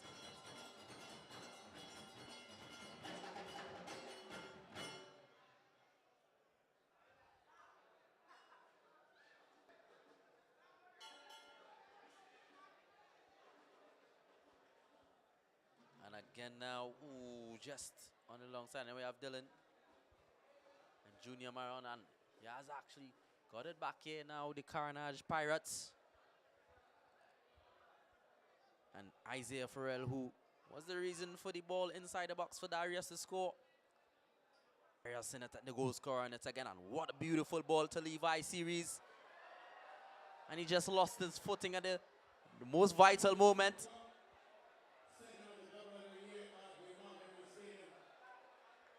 To the surprise of everyone here in the Marvin Lee.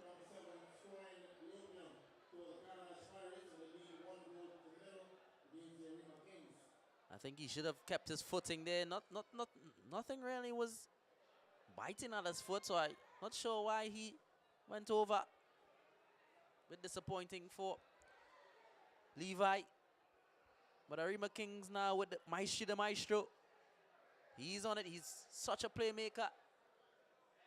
Has a lot to do for his side. He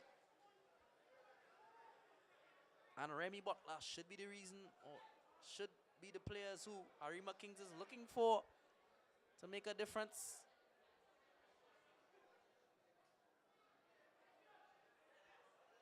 Isaiah Farrell with a long ball to Darius, but it didn't even reach him. And Junior Maron, he swings it and distributes it all the way on the right flank to the right back. And Luis Rodriguez, the striker, just had a long touch there. He's nibbling at the Carnage Pirates defense. And he's the one leading the defense, I should say, for the Arima Kings. And obviously spearheading the attack. Levi trying to sneak a run forward. Arima Kings isn't high pressing like the Carnage Pirates. They're a bit in the middle of the pitch and staying compact and asking for the Carnage Pirates to beat this defensive wall, but this gives the Carnage Pirates a lot of possession.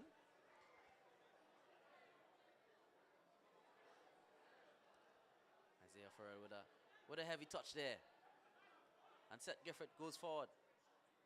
Is he going to give it to Seth Gifford? Finally has had a touch. Remy Butler, but his distribution wasn't the best.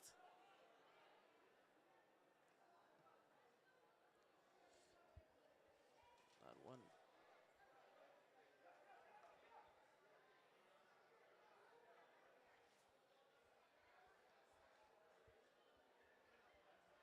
The right winger. Can't see his number from here. Can't make out actually who it is.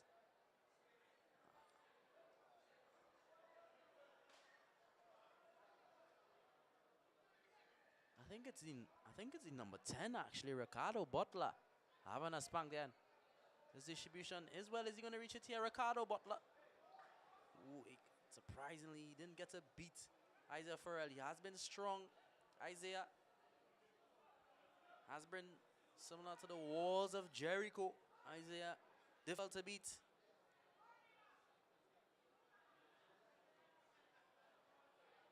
Carnage on it again now.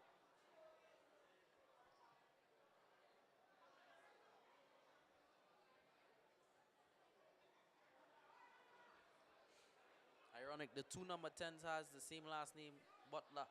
Remy Butler and Ricardo Peltier, I should say.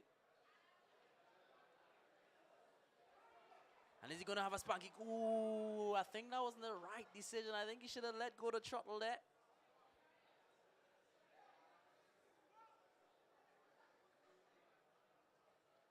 I think he should have had a fire there of a shot. Test the goalkeeper, at least. Not a bad decision to cut it back inside, but none of his teammates was there to assist. And Kyle Andrews with a long distribution. And Luis Rodriguez finally has had a touch. This touch was just out of his reach and he lost out on the ball there. And Maestri committing a foul on his teammate, on the opposition, I should say.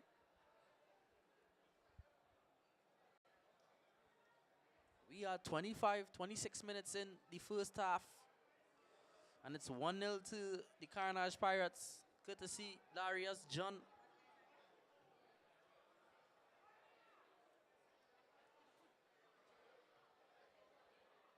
Isaiah Price. Now there's some time and space for wonderful defending, I must say. Beautiful defending, actually, from Andrews. Isaiah Ferreira. He has Levi. And he has Ricardo. Maestri. Finally, oh, I think that was too early. Could have held it up a bit. Now Kendall. He could play it long. He decides not to.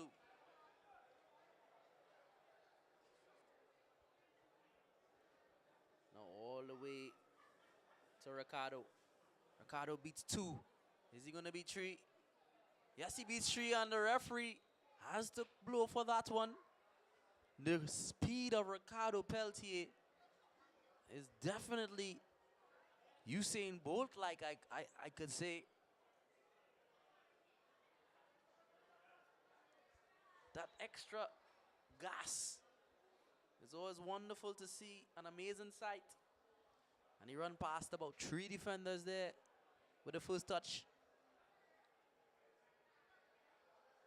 I mean, this is not, I mean, he did something spectacular, but it may be to, I hope it's not anything serious and he just winded. You know, when you get hit in the stomach, they recommend you stay down for a bit, let the pain go away.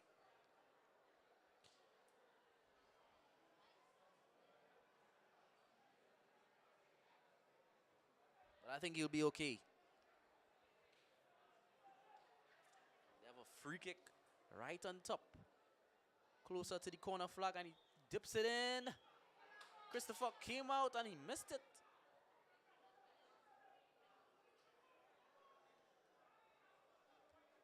Surprise. That was the end product. And now Isaiah Price in the midfield. Good turn by Darius John. He just missed out on capitalizing on a good chance if he turned that one well. He gives away the possession to the Arima Kings. Now the center back, Seth Griffith. Wonderful distribution, and now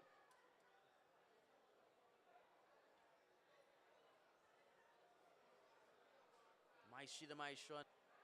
Back to Seth Griffith. Seth Griffith distributes all the way across to Isaiah Ramnarine. He has Butler and he swings it in. Butler now on it.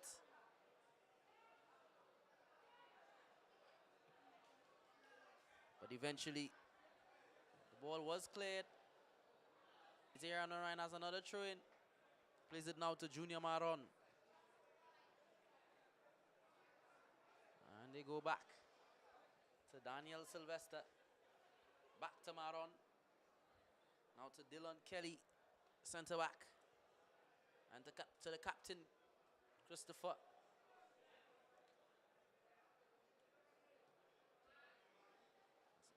beautiful distribution by the centre back, and Arima Kings having a little bit of a feel of it, but they lost out on it. And Darius Johnny's on the right side, and they play a true ball to him. Is this the second one? Is he going to go to the last post?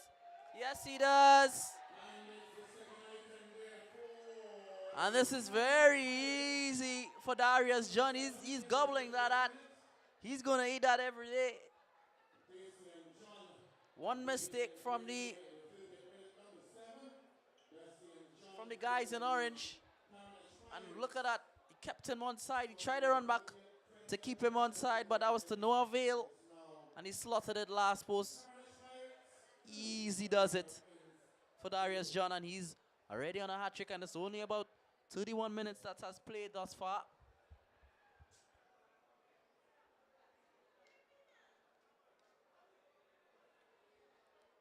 And Carnage Pirates in cruise control.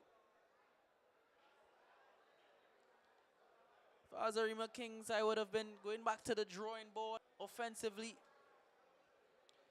If I want to get a scruff out of anything in this game. And if I was Carnage Pirates, I would have continued doing what I'm doing. High press. Put some pressure on the Arima Kings, because that's working out. The Maestro trying to create something for his side, because they need that. Levi series on it now. Oh. Referee spotted something wrong, and he gives on a free kick to the Arima Kings, I think.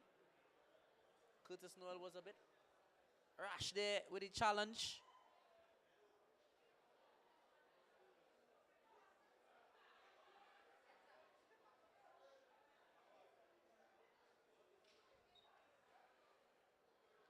Seth Griffith, Sway a bit winded, but he's back on his feet.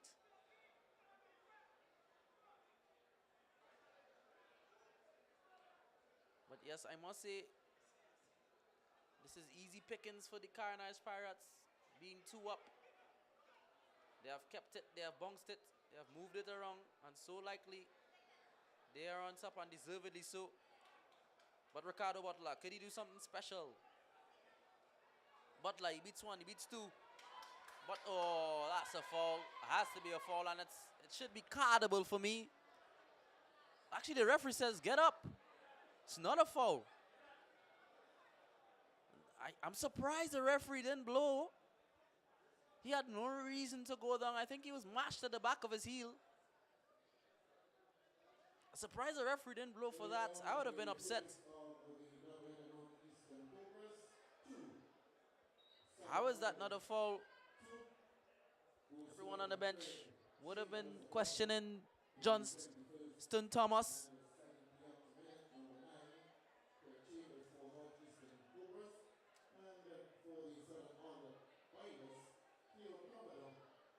Scoring in the 47th and 88th minute, scored in the number 10. In this game right now, Looks as though there is a yellow card being dished out. Maestri, I think he was complaining to the referee about the foul there.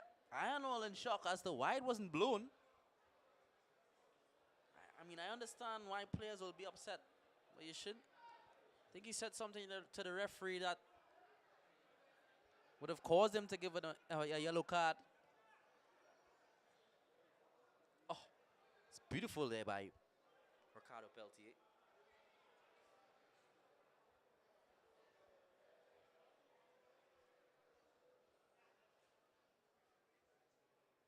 Caution for number 60 of the Arima Kings. Back to Farrell. Flick in by Kendall, and now he's back on it now. Kendall, is he going to take on his lad? He turns on the inside and turns again and still has it here. Kendall, no, he lost out. And Arima Kings has been awarded it. And Maestro plays it back to Seth, and Seth clears it to Louise. A slash there by Curtis Noel, I think unnecessary.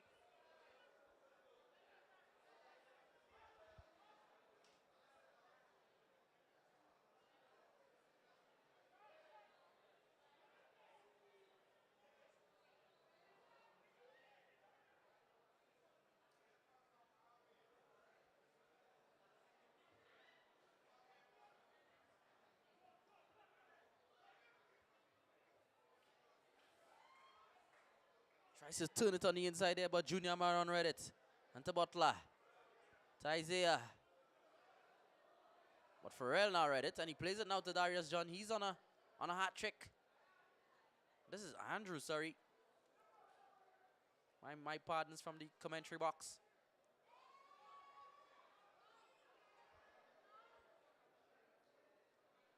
And Farrell tries to swing it, and is that offside? It's onside actually, straight to Darius. It led its way, and the referee blows for an infringement.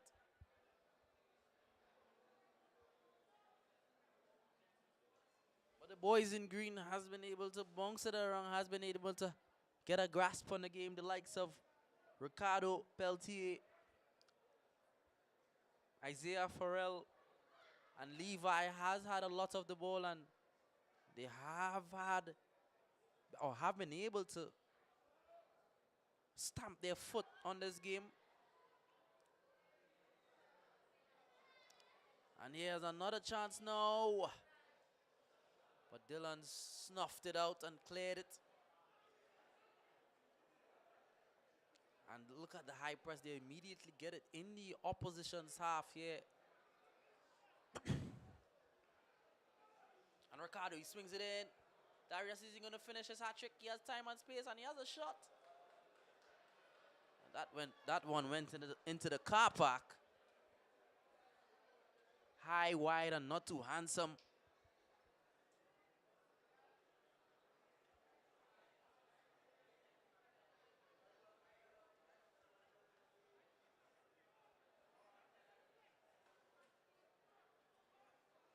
So as we're moving up into the halftime of this, the second doubleheader, it's the Carnage Pirates.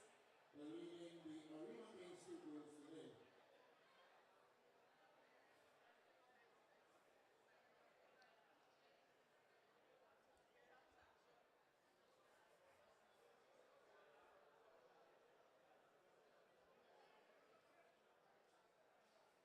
Junior Maron with a long ball, but the captain there, Kyle Andrews, read it out, scruffed it out. And now we have Ricardo Peltier. He's going to play Ricardo. Yes, he does. Ricardo Peltier, is he going to do something special with his speed? Tries to cut inside. But his opposite number, Remy Butler, actually came back and tackled him. And now it goes out for Carnage Pirates. Corner kick. Carnage Pirates have had a lot of the ball. Have dominated play thus far.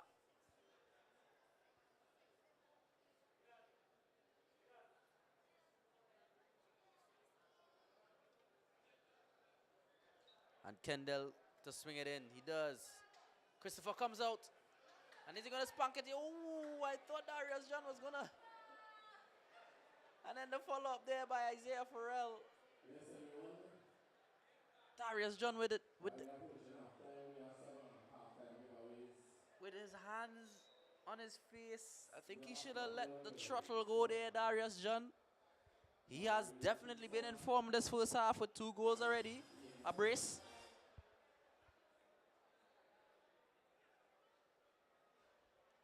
And it looks as though there have been a hit to the face to Dylan Kelly.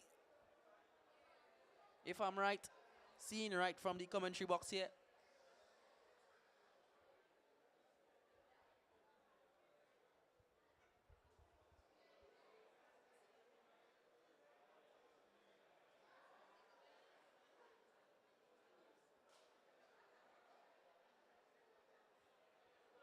Remember, on tomorrow, World Winning, Monday, the 2nd of May 2022, a holiday. Eid Mubarak to all the Muslim faith members. We're going to be having a doubleheader right here at the Marvin Lee Stadium. And at 6 the Western Eagles versus Central Jaguars. And at 8 p.m. the Northern Explorers versus Port of Spain Capitals. Don't miss it. Right here tomorrow, 6 and 8 p.m. sharp. And I must mention to you, this tournament, I mean, now we're in a little lull. Has been a facial blow to Dylan Riley, and rightfully so he should catch himself. And we all should allow him to, because it's Any head injuries, the play must be stopped. That's thanks to the GA Super Cup rules. Tournament sponsored by OCA Fashion for all your fashion delights.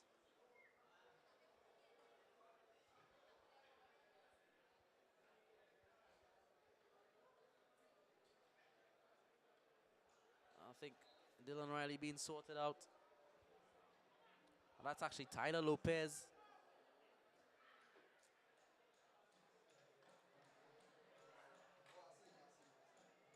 Now got to saw his face there.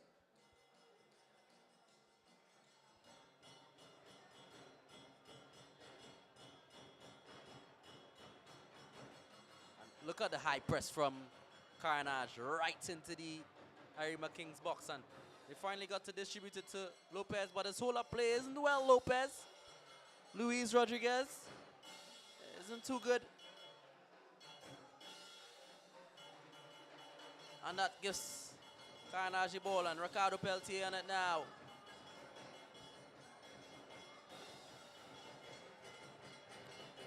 The Price. Now Kendall with a little bit of skill. Now to Ricardo Peltier. He swings it to Ricardo John. Is he going to reach the end of it? Now wonderful defending by Dillon. And he clears it to give Arima King some breathing space. Can't remember the last time Arima Kings has been able to get out of their half and get into the opposition's box, I should say. They really been pinned back for most of this first half here, the Arima Kings. But now they got some breathing space, and now they have, oh, he's just offside there. The number 17, Brandon Olton. I think he should have hold this run there. There was no need to rush it.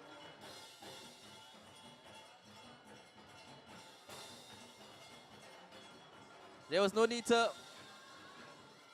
There was a lot of space and time.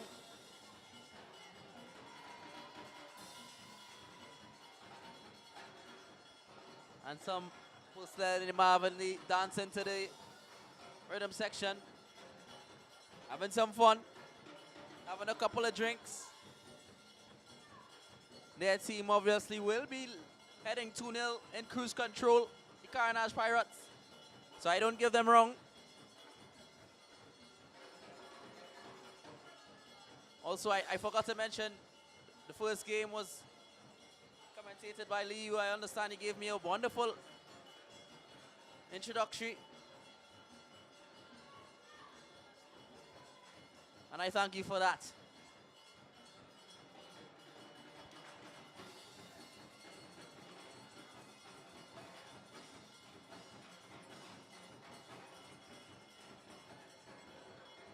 And Maestri the Maestro, he's trying to conduct something for his team, but nothing working out. And Kendall, is he going to play Darius? Is he offside? Linesman then raises his flag, I think because he didn't touch it. It goes straight to Christopher Hernandez. And Tyler Lopez tried to distribute it now. And now Brandon Olton, he has a chance to run at his defender. He swings it in. But it's straight to the goalkeeper. And I think that's the first time I've seen, or in a long time I should say, the Arima Kings actually get the ball in the Carnage Pirates box. Hasn't seen it there much. And I'm getting intel we had 1 minute more to play in this first half. The ball currently on the left flank.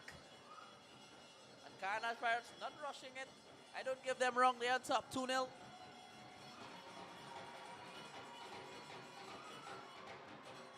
Didn't do much wrong yet. And now Ricardo Peltier. Is he going to use his speed? Plays that ball to no one.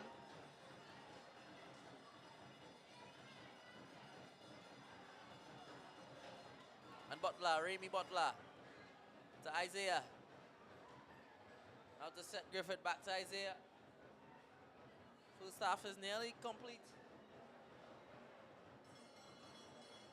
Only 1 extra minute, and the referee blows. And the first half is finished. I mean, it'll be very disappointing here for the Arima Kings. They are 2-0 down. Cardinals Pirates playing their first game in the Group B. They are 2 up to a brace by Darius John. His quick foot ability is definitely really well. And his finishing ability is even better. But we are in the Marvelous Stadium, the GA Super Cup. I don't think you should go anywhere. I think you should just go for probably a little snack, something to drink after this short commercial break.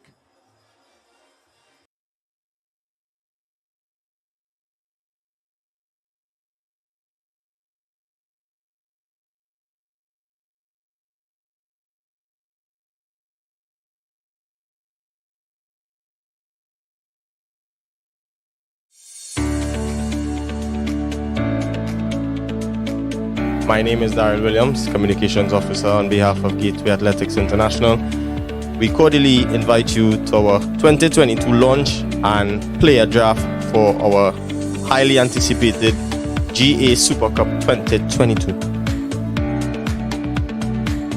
As one of the 2 female commissioners in a traditionally male-dominated and administered sport, I would like to spend a few moments looking at 2 very small and simple words. Those words are hopes and dreams. This Super Cup will act as a conduit for national recruitment. Through this process, we will incorporate the development and advancement of football through Great Gateway's programs, as our players and teams build from inward out to become the very best. Coming into the league, I'm really excited and looking forward to playing with not only my fellow teammates, but also the past players and veterans. Being a past member of the TT Pro League, this is a good opportunity for younger players coming into this GA Super Cup, to market themselves and push towards being called on the national team and being given opportunities to even go outside of Trinidad and Tobago to further their profession.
And we are back live here in the Marvin Lee Johnston. That's the blast for the second half. Two teams back out, ready to go. Carnage Pirates obviously being 2-0 up over the Arima Kings. Carnage Pirates, number 7, Duncan John, being the one who has put it in the back of the net, John. And they try to distribute it there, Ricardo Peltier, to their goal scorer, just on the long side. Now Kendall, is he gonna whip it? He doesn't. It's a beautiful inside ball there. Just a bit long. I'm not on the same page as his teammates. No, Remy on it now, the right wing. He's played under. Oh, that was a bit wayward there now. Carnage back on it. And John on it now, the goal scorer, the striker. Look at that quick feed ability with a step over. Beats one, beats two. And the linesman actually signaling. Oh yes, it is a Carnage Pirates throw-in.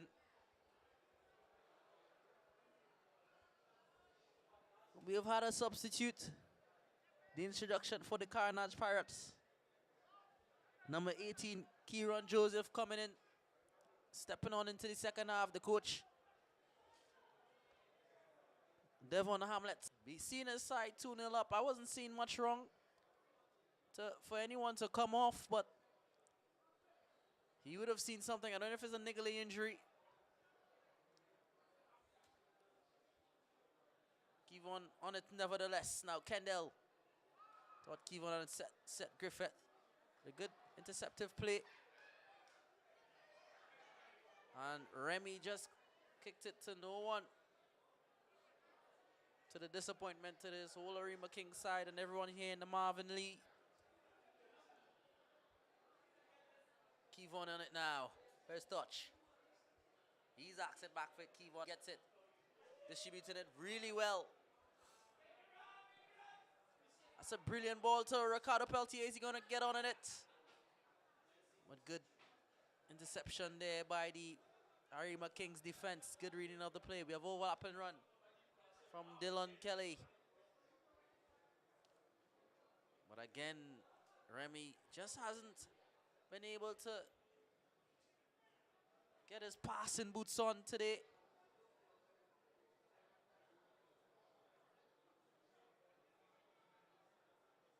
Oh.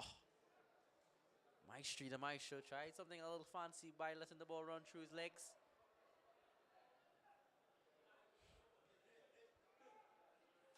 Olton on it now. To the Maestro. Is he going to spank it? I think he should. Does hit it. Just a bit too much left kick on that. Should have redirected better onto goal. A little bit different start to the second half. Has started off a bit pacey. Has started off with a bit of a speedy touch to it. Everyone coming on. Arima Kings especially wanna get a goal. Wanna try to nick something back to make this interesting from the neutral point of view.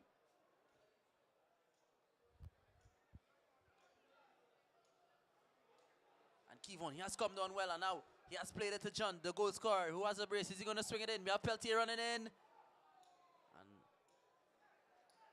just at the last moment, he slipped. And he wasn't able to generate much power on the cross. And Hernandez gobble it up. Now, we have Remy Butler on it. He's going to do something fancy. 1, 2 step overs. And easily runs past this defender. And he plays it back.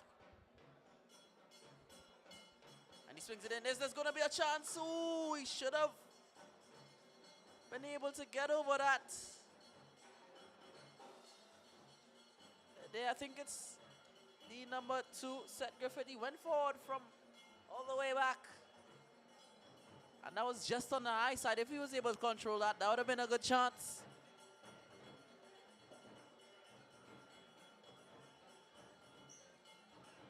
And Isaiah Ramnarayan with the interception. He has played well, even though his side is down. He hasn't done much wrong, has been able to read the play, has been able to build the play. Isaiah.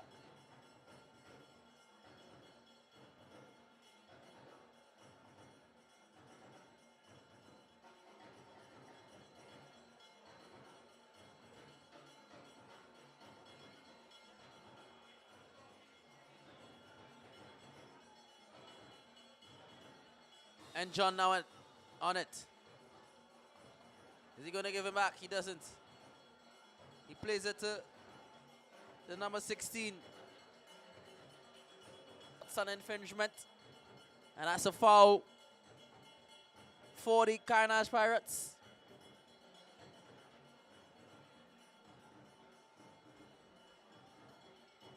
I must say, Kevon, the substitute, Kyron I should say, has come down and he has turned up the screws. And now John, he's on it. Is he going to spank? Is that a foul? The referee doesn't blow. I surprised he hasn't put the whistle to his mouth there, the referee.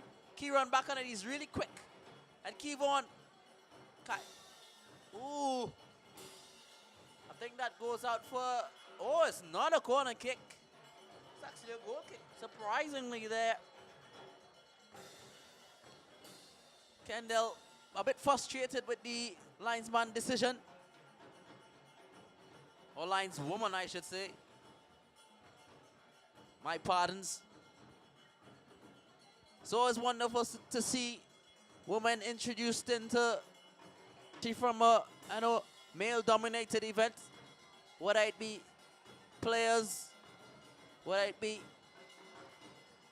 coaches, whether it be referees, whether it be linesmen / women. So it's nice to see. Thanks to the GA Super Cup as well as the Referee Association for making the sport inclusive. And that's an easy clearance there by Tyler Lopez.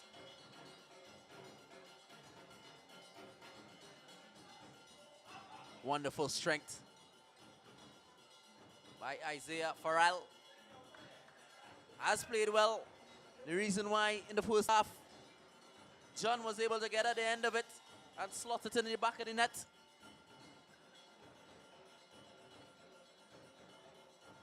And now it's all the way to Dylan Kelly, and he has space and time.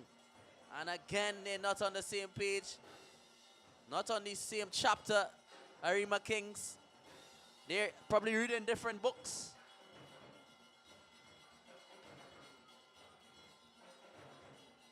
Oh, look at it, quick feet here now from Darius Sultan. And now, Remy, is he going to spank it? He should let it go. He has a man on the other side. Wow. What a last-ditch tackle. That is from the number 5, Kyle Andrews. And now John is on it now.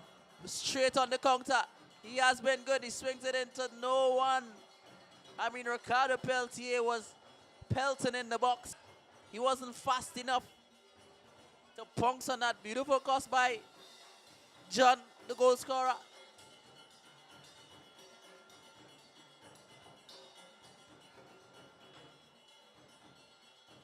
Maestri, the Maestro plays it off.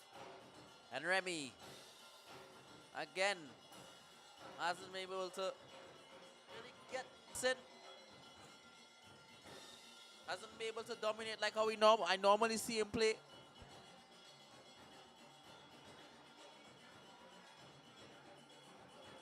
Just isn't going well for him tonight.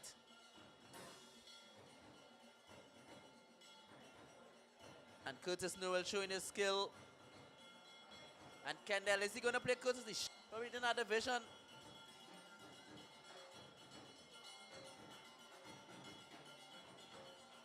And now Farrell hasn't put a step wrong. And Kyron, oh, that would have been fancy if he was able to get through with that. He has come down and showed that he could bounce it around. He could dominate the play. He could control it. Has started off really well, the young lad, Kyron.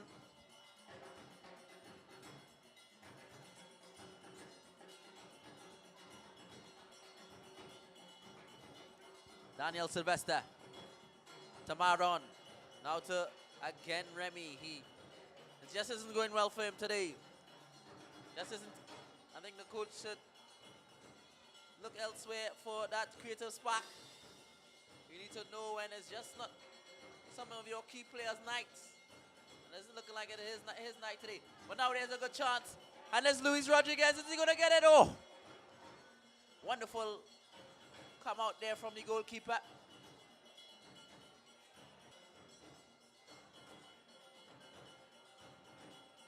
Again, Remy with a hard touch, and it just isn't going well for him.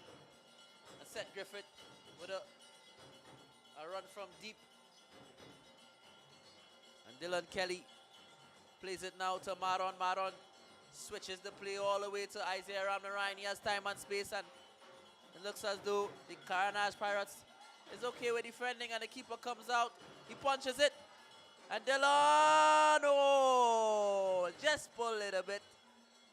Wasn't too high. It just was on the right-hand side. If that was a little bit more on target, I would have liked to see if the keeper was going to save that.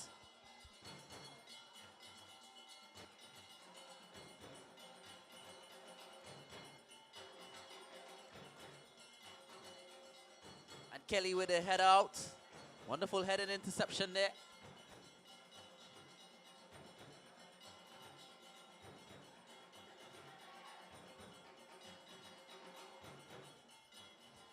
We're just about 10 minutes in second half.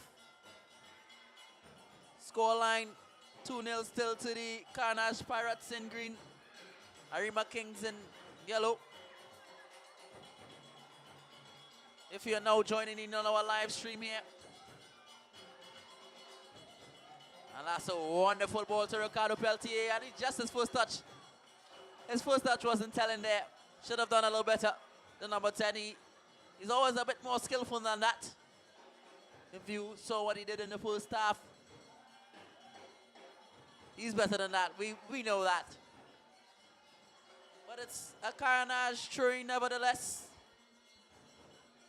Are they going to push for one more? I don't know if that'll be the thoughts of the coach, Devon Hamlet. If you want to throw it in, if you want to get one more just to give them that extra knockout punch. Or they're going to settle back for the 2-0 victory.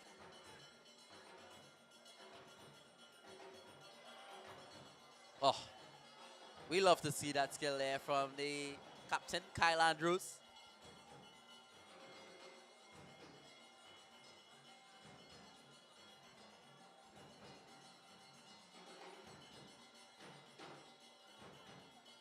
Kings on it here now. Brandon Olton. Is he going to distribute it? He does distribute it well to Kelly. He has Remy on the flank. Oh, he does. He finally gets it to Remy, luckily. Remy swings it in. Is this... Oh, wonderful, wonderful, wonderful last-ditch challenge there by David Noel. That in-flight kick was so good. Those things needs applause. We always quick to celebrate goals, but that tackle there really saved them a goal, I think, because Luis was at the end of it. Ricardo Peltier, is he going to go forward with his speed? I'd like to see him blast off there. He is really quick.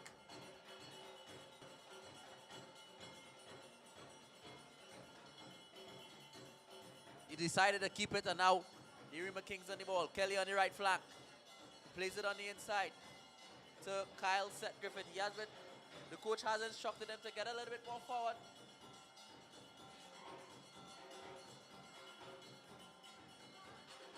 Griffith.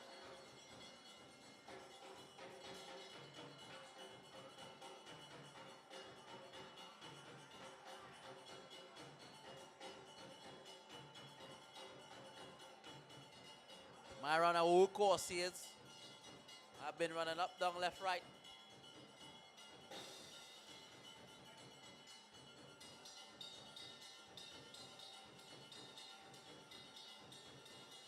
Darius Maron, John has been able to get it, and he's holding off his defender. Is he going to let it go? That's a save, and that's 3-0. I mean, we must thank Joe much effort, and that's the substitute that came on. Kyron, I think, if I'm not mistaken, that Pongston. John Levy, look at the replay. Look at how much John hold off his defender. He hold off him for about 5 seconds, and then he easily went past Tyler Jones and then Kyron. That was easy for him to gobble up. That doesn't get much easier than that.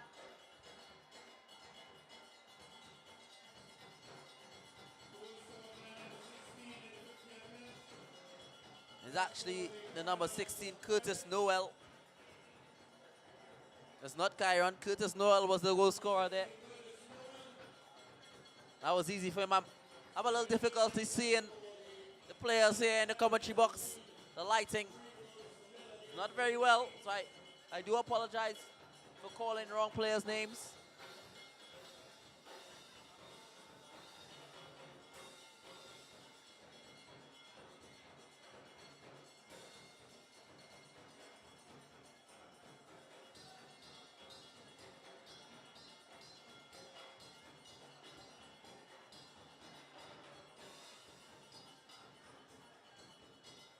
But Darius, Duncan, John has been doing really well. Was the reason for 2 of the goals and also picking up an assist. And now he's on it again here now. He isn't very fast, but he's really, really, really skillful.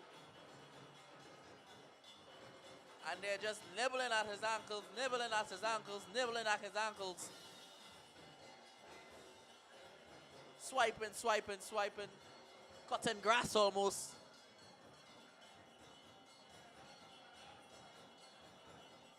Curtis Jones, and he plays it to the number 4, and he plays it immediately to Ricardo Peltier, but Kelly read the play, right back, and he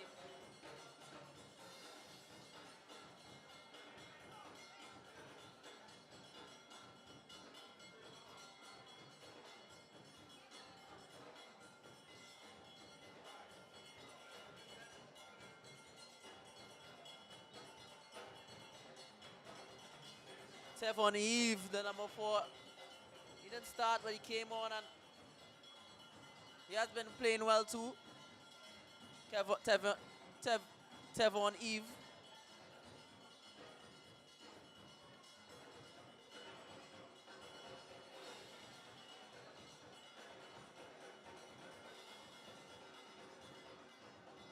And Kelly on it now.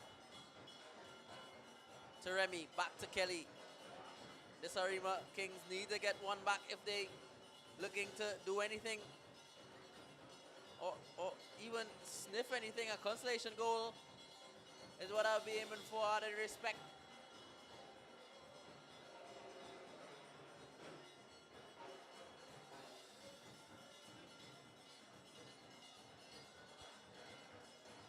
I mean, I must say, he could have done a little bit better offensively.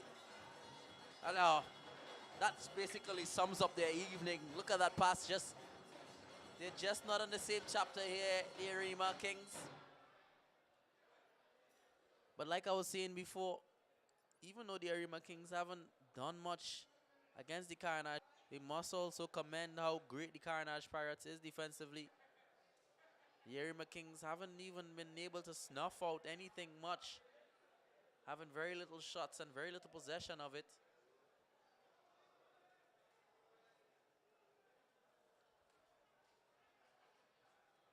To the Carnage defense. David Noel, Kyle Andrews, and Isaiah Farrell has been brick walls in the back.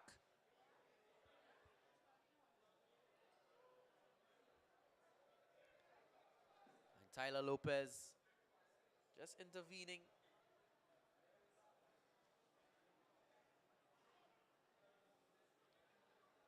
But now the Carnage Pirates back in possession. Andrew with the distribution to Tevon, but just a bit soft. Just a bit on the short side, and the tackle by Kelly not only was successful, but was him a throw-in.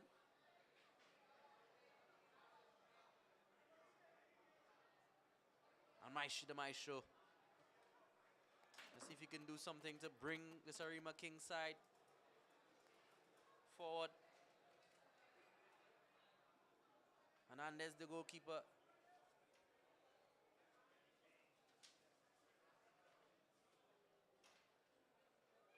I mean, the Makoya Tigers will be looking on at this game, and they could see what they would be up against.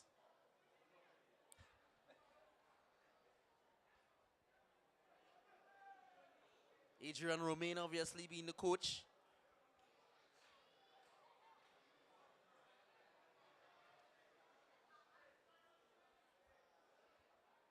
That will be a game to watch, most definitely, I must say.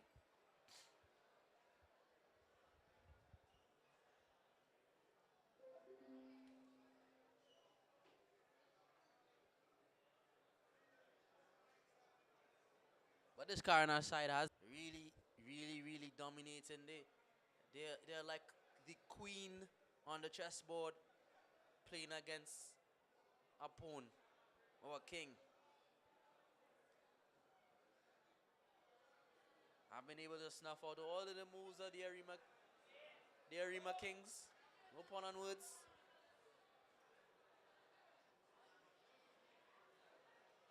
Look how easy they was able to come out of danger there.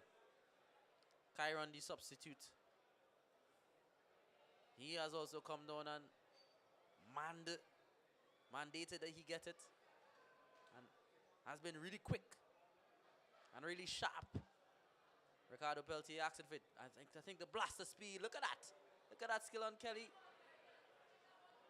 But the referee not having the foul.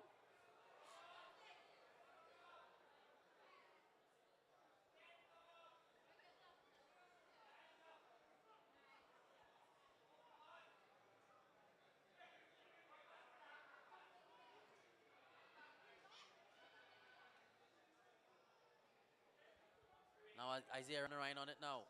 Is he going to do something special? Is he going to spark something for this Arima Kings? Is he going to inject some energy? I think the Arima Kings, they should look on their bench to see if they could at least change something, because not much working out for them. Now Remy, change of pace. And this is what I know Remy for. He swings it in. Ooh. And Kyron, substitute, has have it easy, and Ricardo Peltier on the right flank now. And the Carnage Pirates able to easily bounce it around and keep the ball, move it around easily.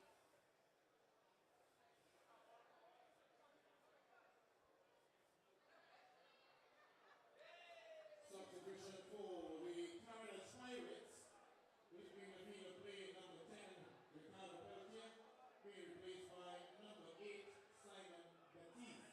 That's substitution. And as you heard on the commentary, on the announcer, Baptiste coming on for the number 10 Peltier, I think. That quick feet ability he tried earlier, just a niggly. He asked for to be replaced.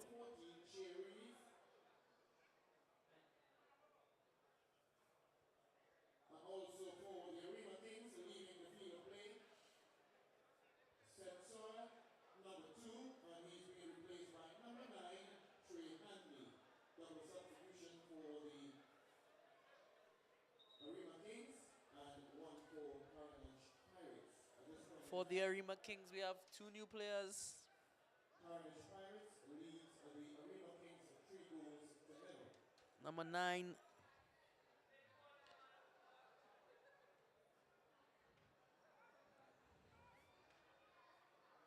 And number 14, Cherez.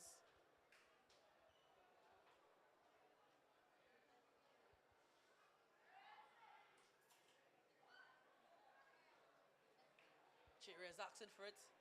Doesn't get it.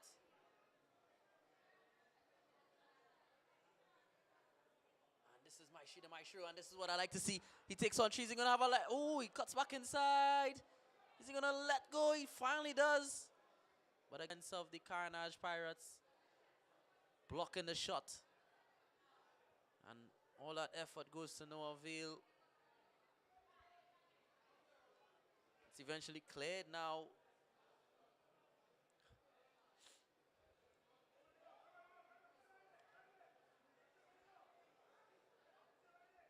I haven't remember the last time I called Daniel Sylvester name. That's to tell you how much.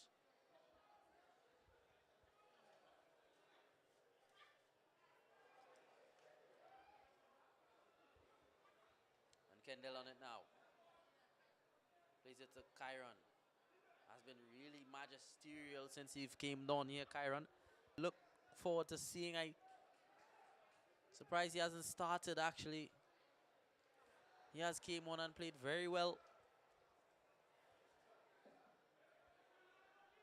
And he's back on it here now, Kyron. Look at that quick pass. Is he gonna get it back here, Kyron? Oh, look at this. John has really isn't very quick. But he reminds me a bit of Benzema. And look how easy he plays. He swings it across to Curtis Jones.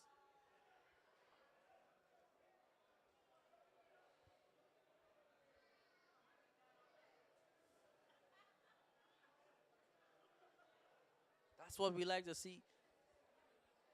John lost out on it. He took on one, beat two, lost out on it, run it back, got it back from his brute strength, swinged it into Curtis. But we like the extra push, the extra effort shown here. I mean, they're 3-0 up, and look at it. Now he been scoring the brace and the assist. And now Remy on it now. But good defending there by Isaiah Price. Isn't running too smoothly, Isaiah Price. I don't know if you have something niggly. Now, is he going to do something special? He takes in one and he has, he tried to run. I think he should have let it go there. I think he should have pressed X. Tried to pass too much. I mean, tried to beat too much, I should say. Maestri does have a quick foot ability. He does have that extra step on his defenders. That 4-star skill.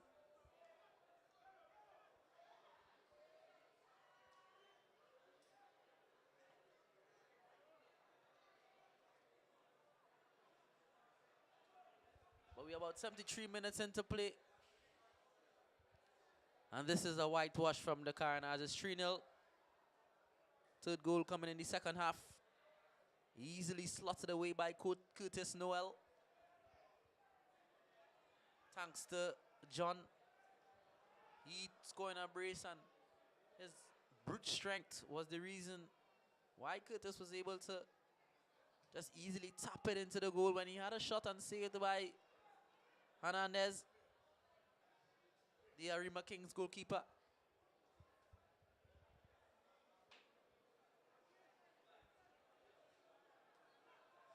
Kendall on it now. Kyron back on it. He has been able to come on and just distribute it around really nicely.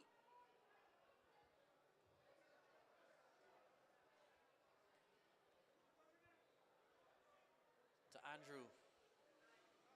All the way across to David Noel. Kyron distributes it now to Isaiah Farrell. Back to Kyron. Into the midfield. Now Curtis, look at this. This is wonderful stuff here by Carnage. Try to trick his player there, Isaiah, but even too cunning for his own liking. The ball running out of play.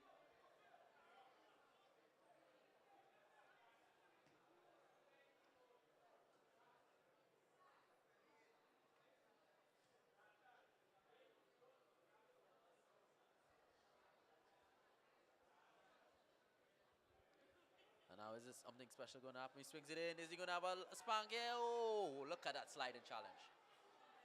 Look at that sliding challenge. Such a good challenge there by David Noel. Like, again, I must go back to the point. I know the Arima Kings hasn't been on their A game attacking wise. But Carnage Pirates definitely has been on their A game defensively. No nonsense defense. And David Noel showed it there with such a crunch and slide and challenge.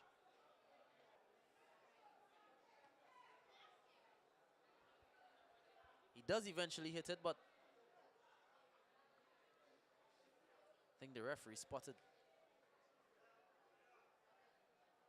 Is it an offside?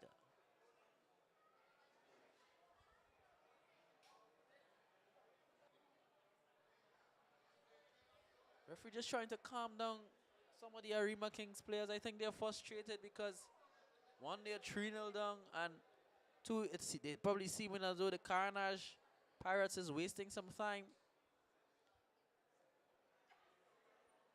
But I understand their frustration because it just hasn't gone well. The football and gods hasn't been on their side tonight.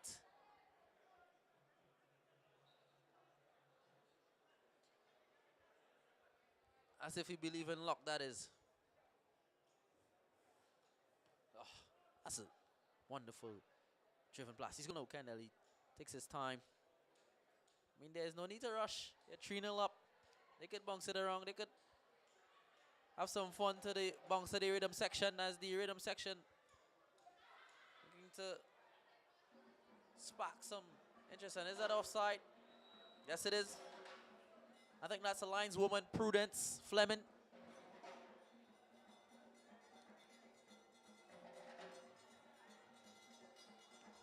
Oh, that's actually Noel Moore. Prudence Fleming, the lineswoman there. Now Kyron, look at that. And he plays it to John. Is he going to do something? He has had that special cut back there. Fan step over. Eventually good defending by Remy. Darius, John will be looking for his hat trick.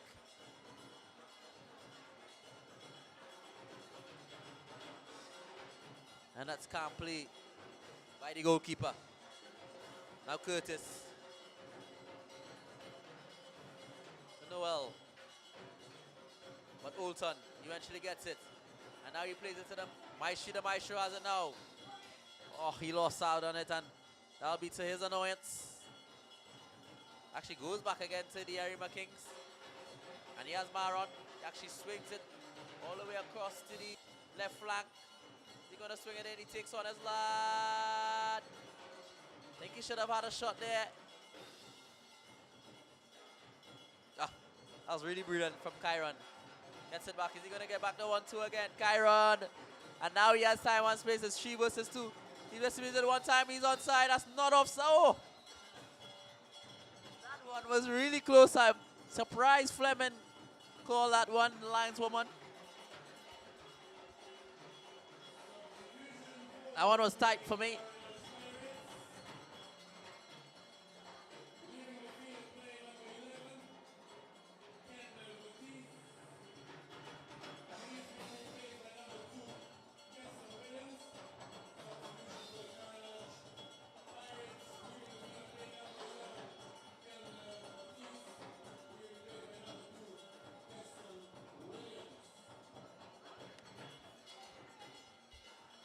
Keston Williams coming on for Kendall.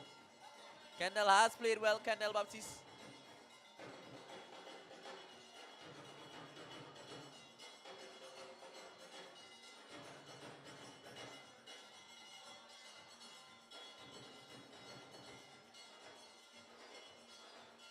And Keston on it now.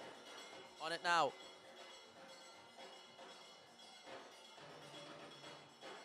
And Kyron has really come on and showed his ability. He plays a long distribution to John.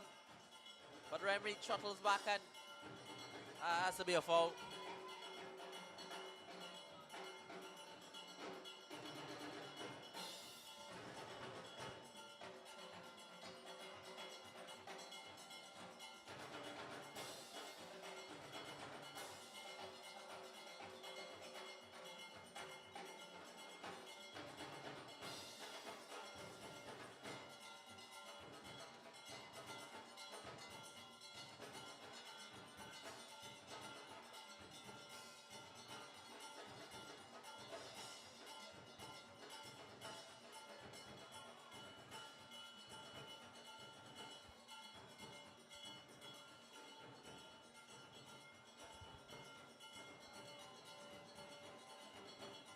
That's a mistake. And now is it? Is he going to cut inside? Is he going to have the shot? He should let it go. No, he did a bit too much there.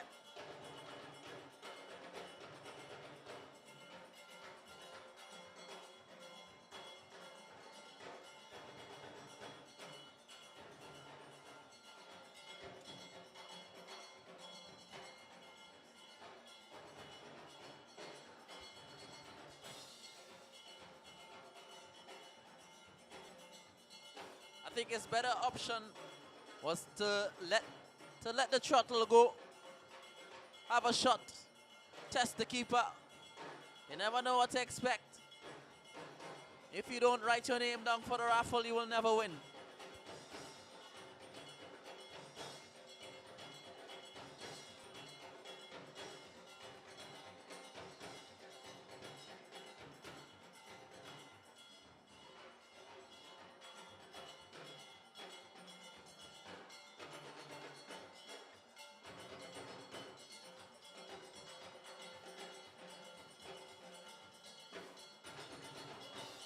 And now Curtis is on it. Is he going to give it to Johnny? John asking for it. John definitely wants his hat trick. I want to see him put 3 in the back of the net as well. I think that will be the first GA Super Cup hat trick.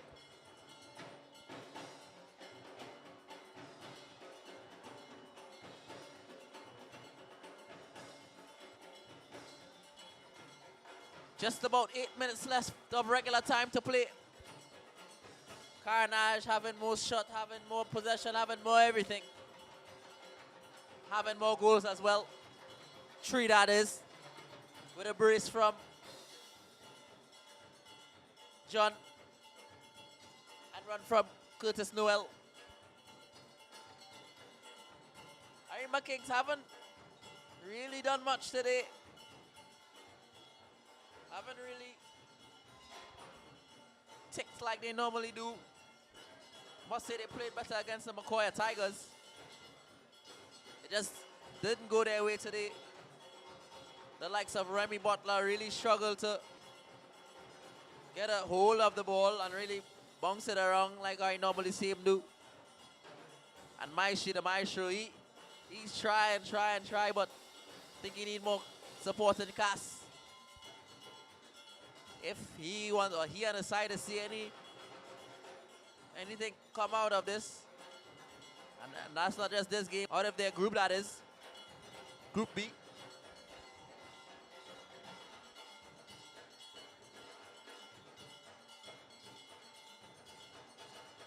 And Kyron on it now. He plays it to Keston. Keston to Curtis, and Curtis is using his speed and he's been pulled back, and the referee gives him a foul, rightly so. I think Dylan Kelly has went over as well, because it looks as though he has been slapped into the face from Curtis. Referee coming across just to see what's up. And he actually goes across the Fleming, and I don't know if a card is going to be dished out here. Medics are being called. Looks very messy.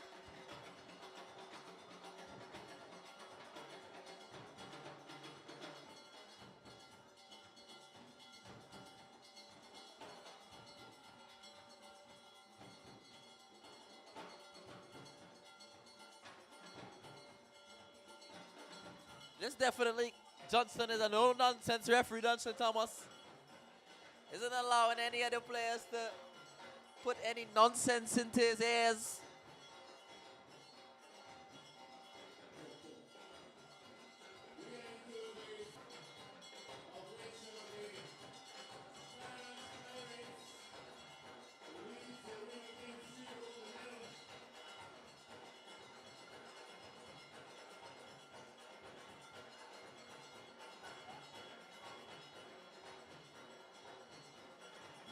And that's a yellow card there for Christopher Hernandez.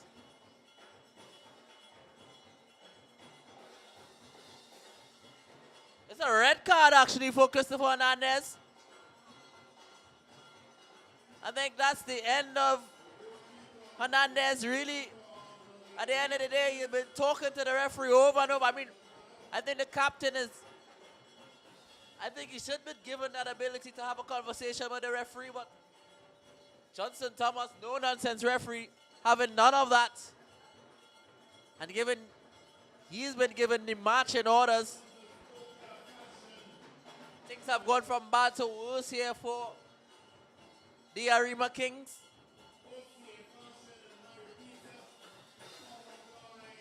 And now they're seeing their captain being dismissed off the pitch. I mean, he saw his player bleeding from head, and he went across. I probably asked the referee, what's up? And he has been given marching orders. I think it's a bit unfair, but we don't know what he said. Yellow card, and then been dished out the red card. One after succession. We haven't had any drama, but no any. I would use the Trinidad term bacchanal in this game.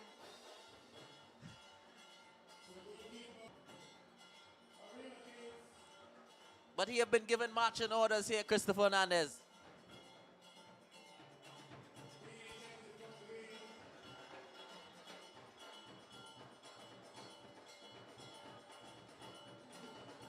I know it's not a word, but things have gone from worse to worser to worsest here for the Arima Kings. I don't know how they're going to shuffle around their defense to accommodate for a missing goalkeeper. And they're going to have to take off one of their infield players and bring on the goalkeeper. But because all of their substitutions have been used up, they're going to play a man down. They're going to have to use one of their existing players in the field to now goalkeep.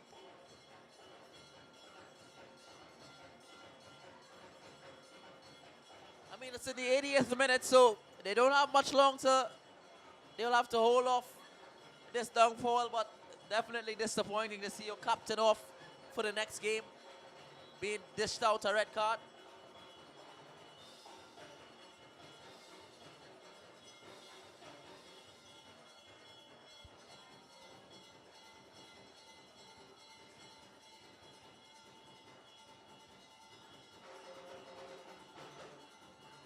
And Remy on it now. To Olton. Olton now to the Maestro. To Kelly.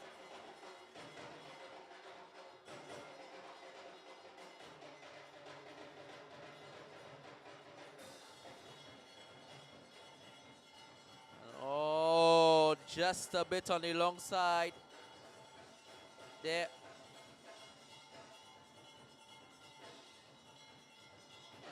Should have weighed the pass a little bit better. And carry on in it now. Plays it to Keston. Keston to Curtis.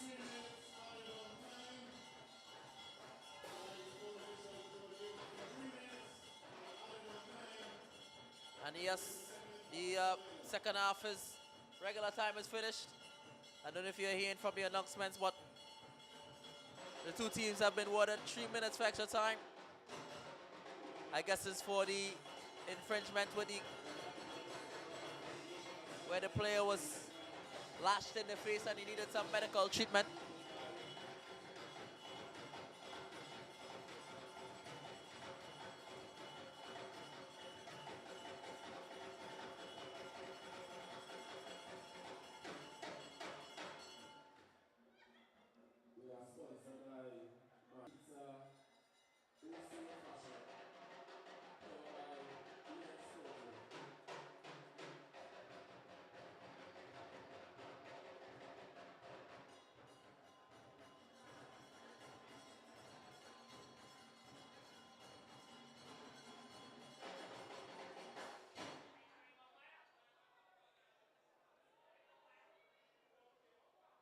The referee seeing that David Noel, David Noel, Kyle Andrews was all over that ball.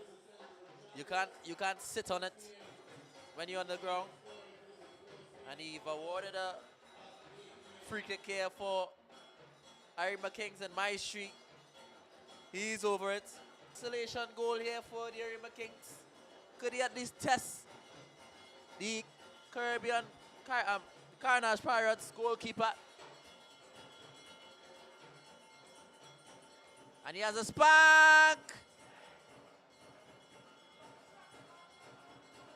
Keeper actually saved by the goalkeeper. It looks like he used his foot to hit it up and then save it there. And that's the blast of the final whistle. And that's the end of the game there. Arima Kings versus Carnage Pirates. 3 to the Pirates. 2 goals from John and 1 from Curtis Jones. I think if I was to pick a player, the man of the match for me would definitely be Duncan John. He has played really well. He has dominated the game. Not only scoring 2, but assisting Curtis Jones with a shot. And then Curtis Jones pounced on it. But we've been sponsored by OCO and Mario Pizzas tonight. And obviously the Gateway Athletics giving a lot of Trinidad footballers a chance. Yeah.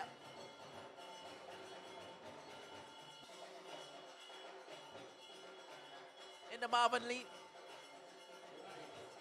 My name is Renren Medina. And it's really been a pleasure in the Marvin Lee. We have don't go anywhere, anyone in the Marvin Lee Stadium. We have an after party. So I would stick around. But it's been an entertainment set of football here today. But as a part of the whole JA production team, thank you for watching the JASupercup.com, the live stream. We have more games next week. So don't go anywhere.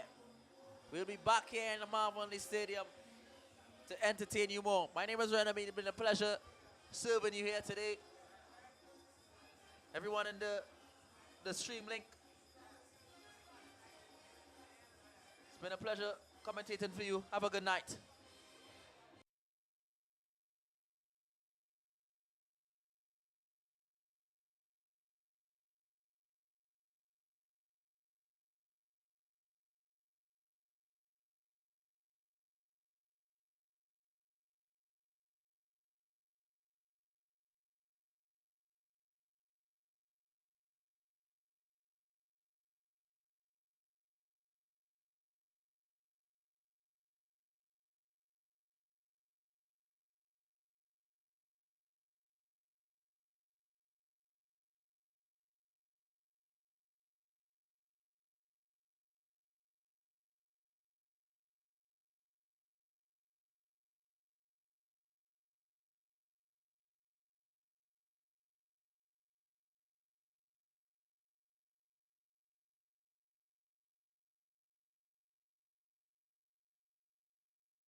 1, 2.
Testing 1, 2.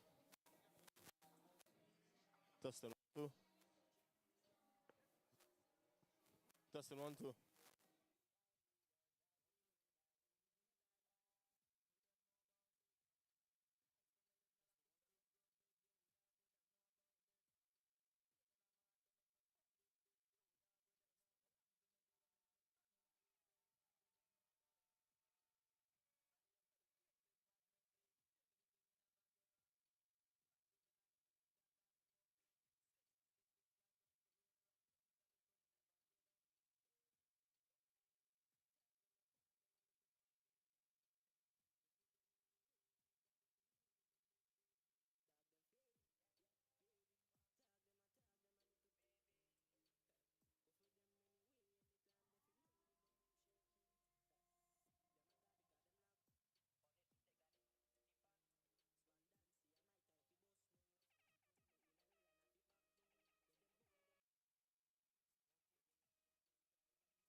So go ahead then.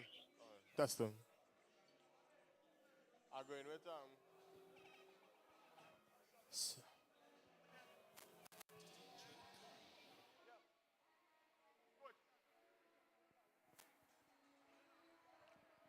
testing 1, 2. So good night and welcome to the post-match presentation. I'm here with the head coach of the Arima Kings. We're going to have a word with him after his team's defeat. Good night and welcome, coach. How things on? It's been a creditable performance, but you're on the losing side or the wrong end of the cookie. Tell me what your team could have done different this afternoon. First of all, the guys could have come out a little more feisty. They started the game very slow. I think they give the opponent a lot of respect that they don't deserve. You could have seen the change of the game coming in the second half. That's the intensity that was supposed to come out with in the first half now. All right, so I've been seeing that it's a lackluster performance. You guys ran Makoya Tigers to the ground in your first game, coming off a hard-fought victory. How was that in the mood in the camp? 2 consecutive losses. Tell me how, what's the motivational speech going in from here on in? Well, the butterfly is supposed to leave by that time now because it's 2 games that they experience. There's a young team that I have. None of them never played any Pro League, Super League, Youth Pro League or anything. The experience kind of low. But here is where they go and get the experience. And when lose or draw, they have to play. And I know for sure, if they give me the best, everybody will get to see. All right, as the saying goes, as a lotus, you rise out of dark waters. So I guess this could be the Cinderella story moving forward. Can we expect any changes, any revamping? What's moving forward in the Arima Kings camp? I ain't going to change my guys for nothing. They just have to come to the party and dance. All right, Elaine, thanks again and wish you all the best. So moving along, we are now inviting the victorious coach of the Carnage Pirates. Good night and welcome. Hi, good night. So your team got off to a winning start. Let's first and foremost touch on the atmosphere at the ballpark here and being part and parcel of the GA Super Cup. Well, I could say the GA Super Cup is doing a pretty good job in getting teams to come together as the football now open back in the country. And the team, we're doing fine at the moment. We have some players that still need to come in to add a bit more to the team and to the player which we would like to play. But other than that, everything is all right. All right, so the word on the ground, I'm one I like to, tackle some below the belt blows, as we say. The word on the ground is that your team is being referred to as the retirees. There's a lot of good players, but a retiree. Give us a little, experience be told talk any day, as the saying goes. So give us a little insight on your team, the makeup of the team.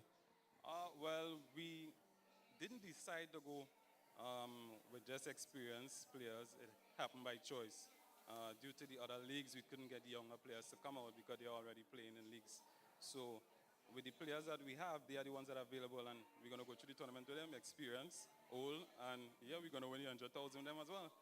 So with that being said, experience and everything, your experienced campaigners came out and operated as a well-oiled unit today and had a comprehensive 3-0 victory over the Arima Kings. Give us a little insight in that, and moving forward, what are your plans other than winning this 100,000?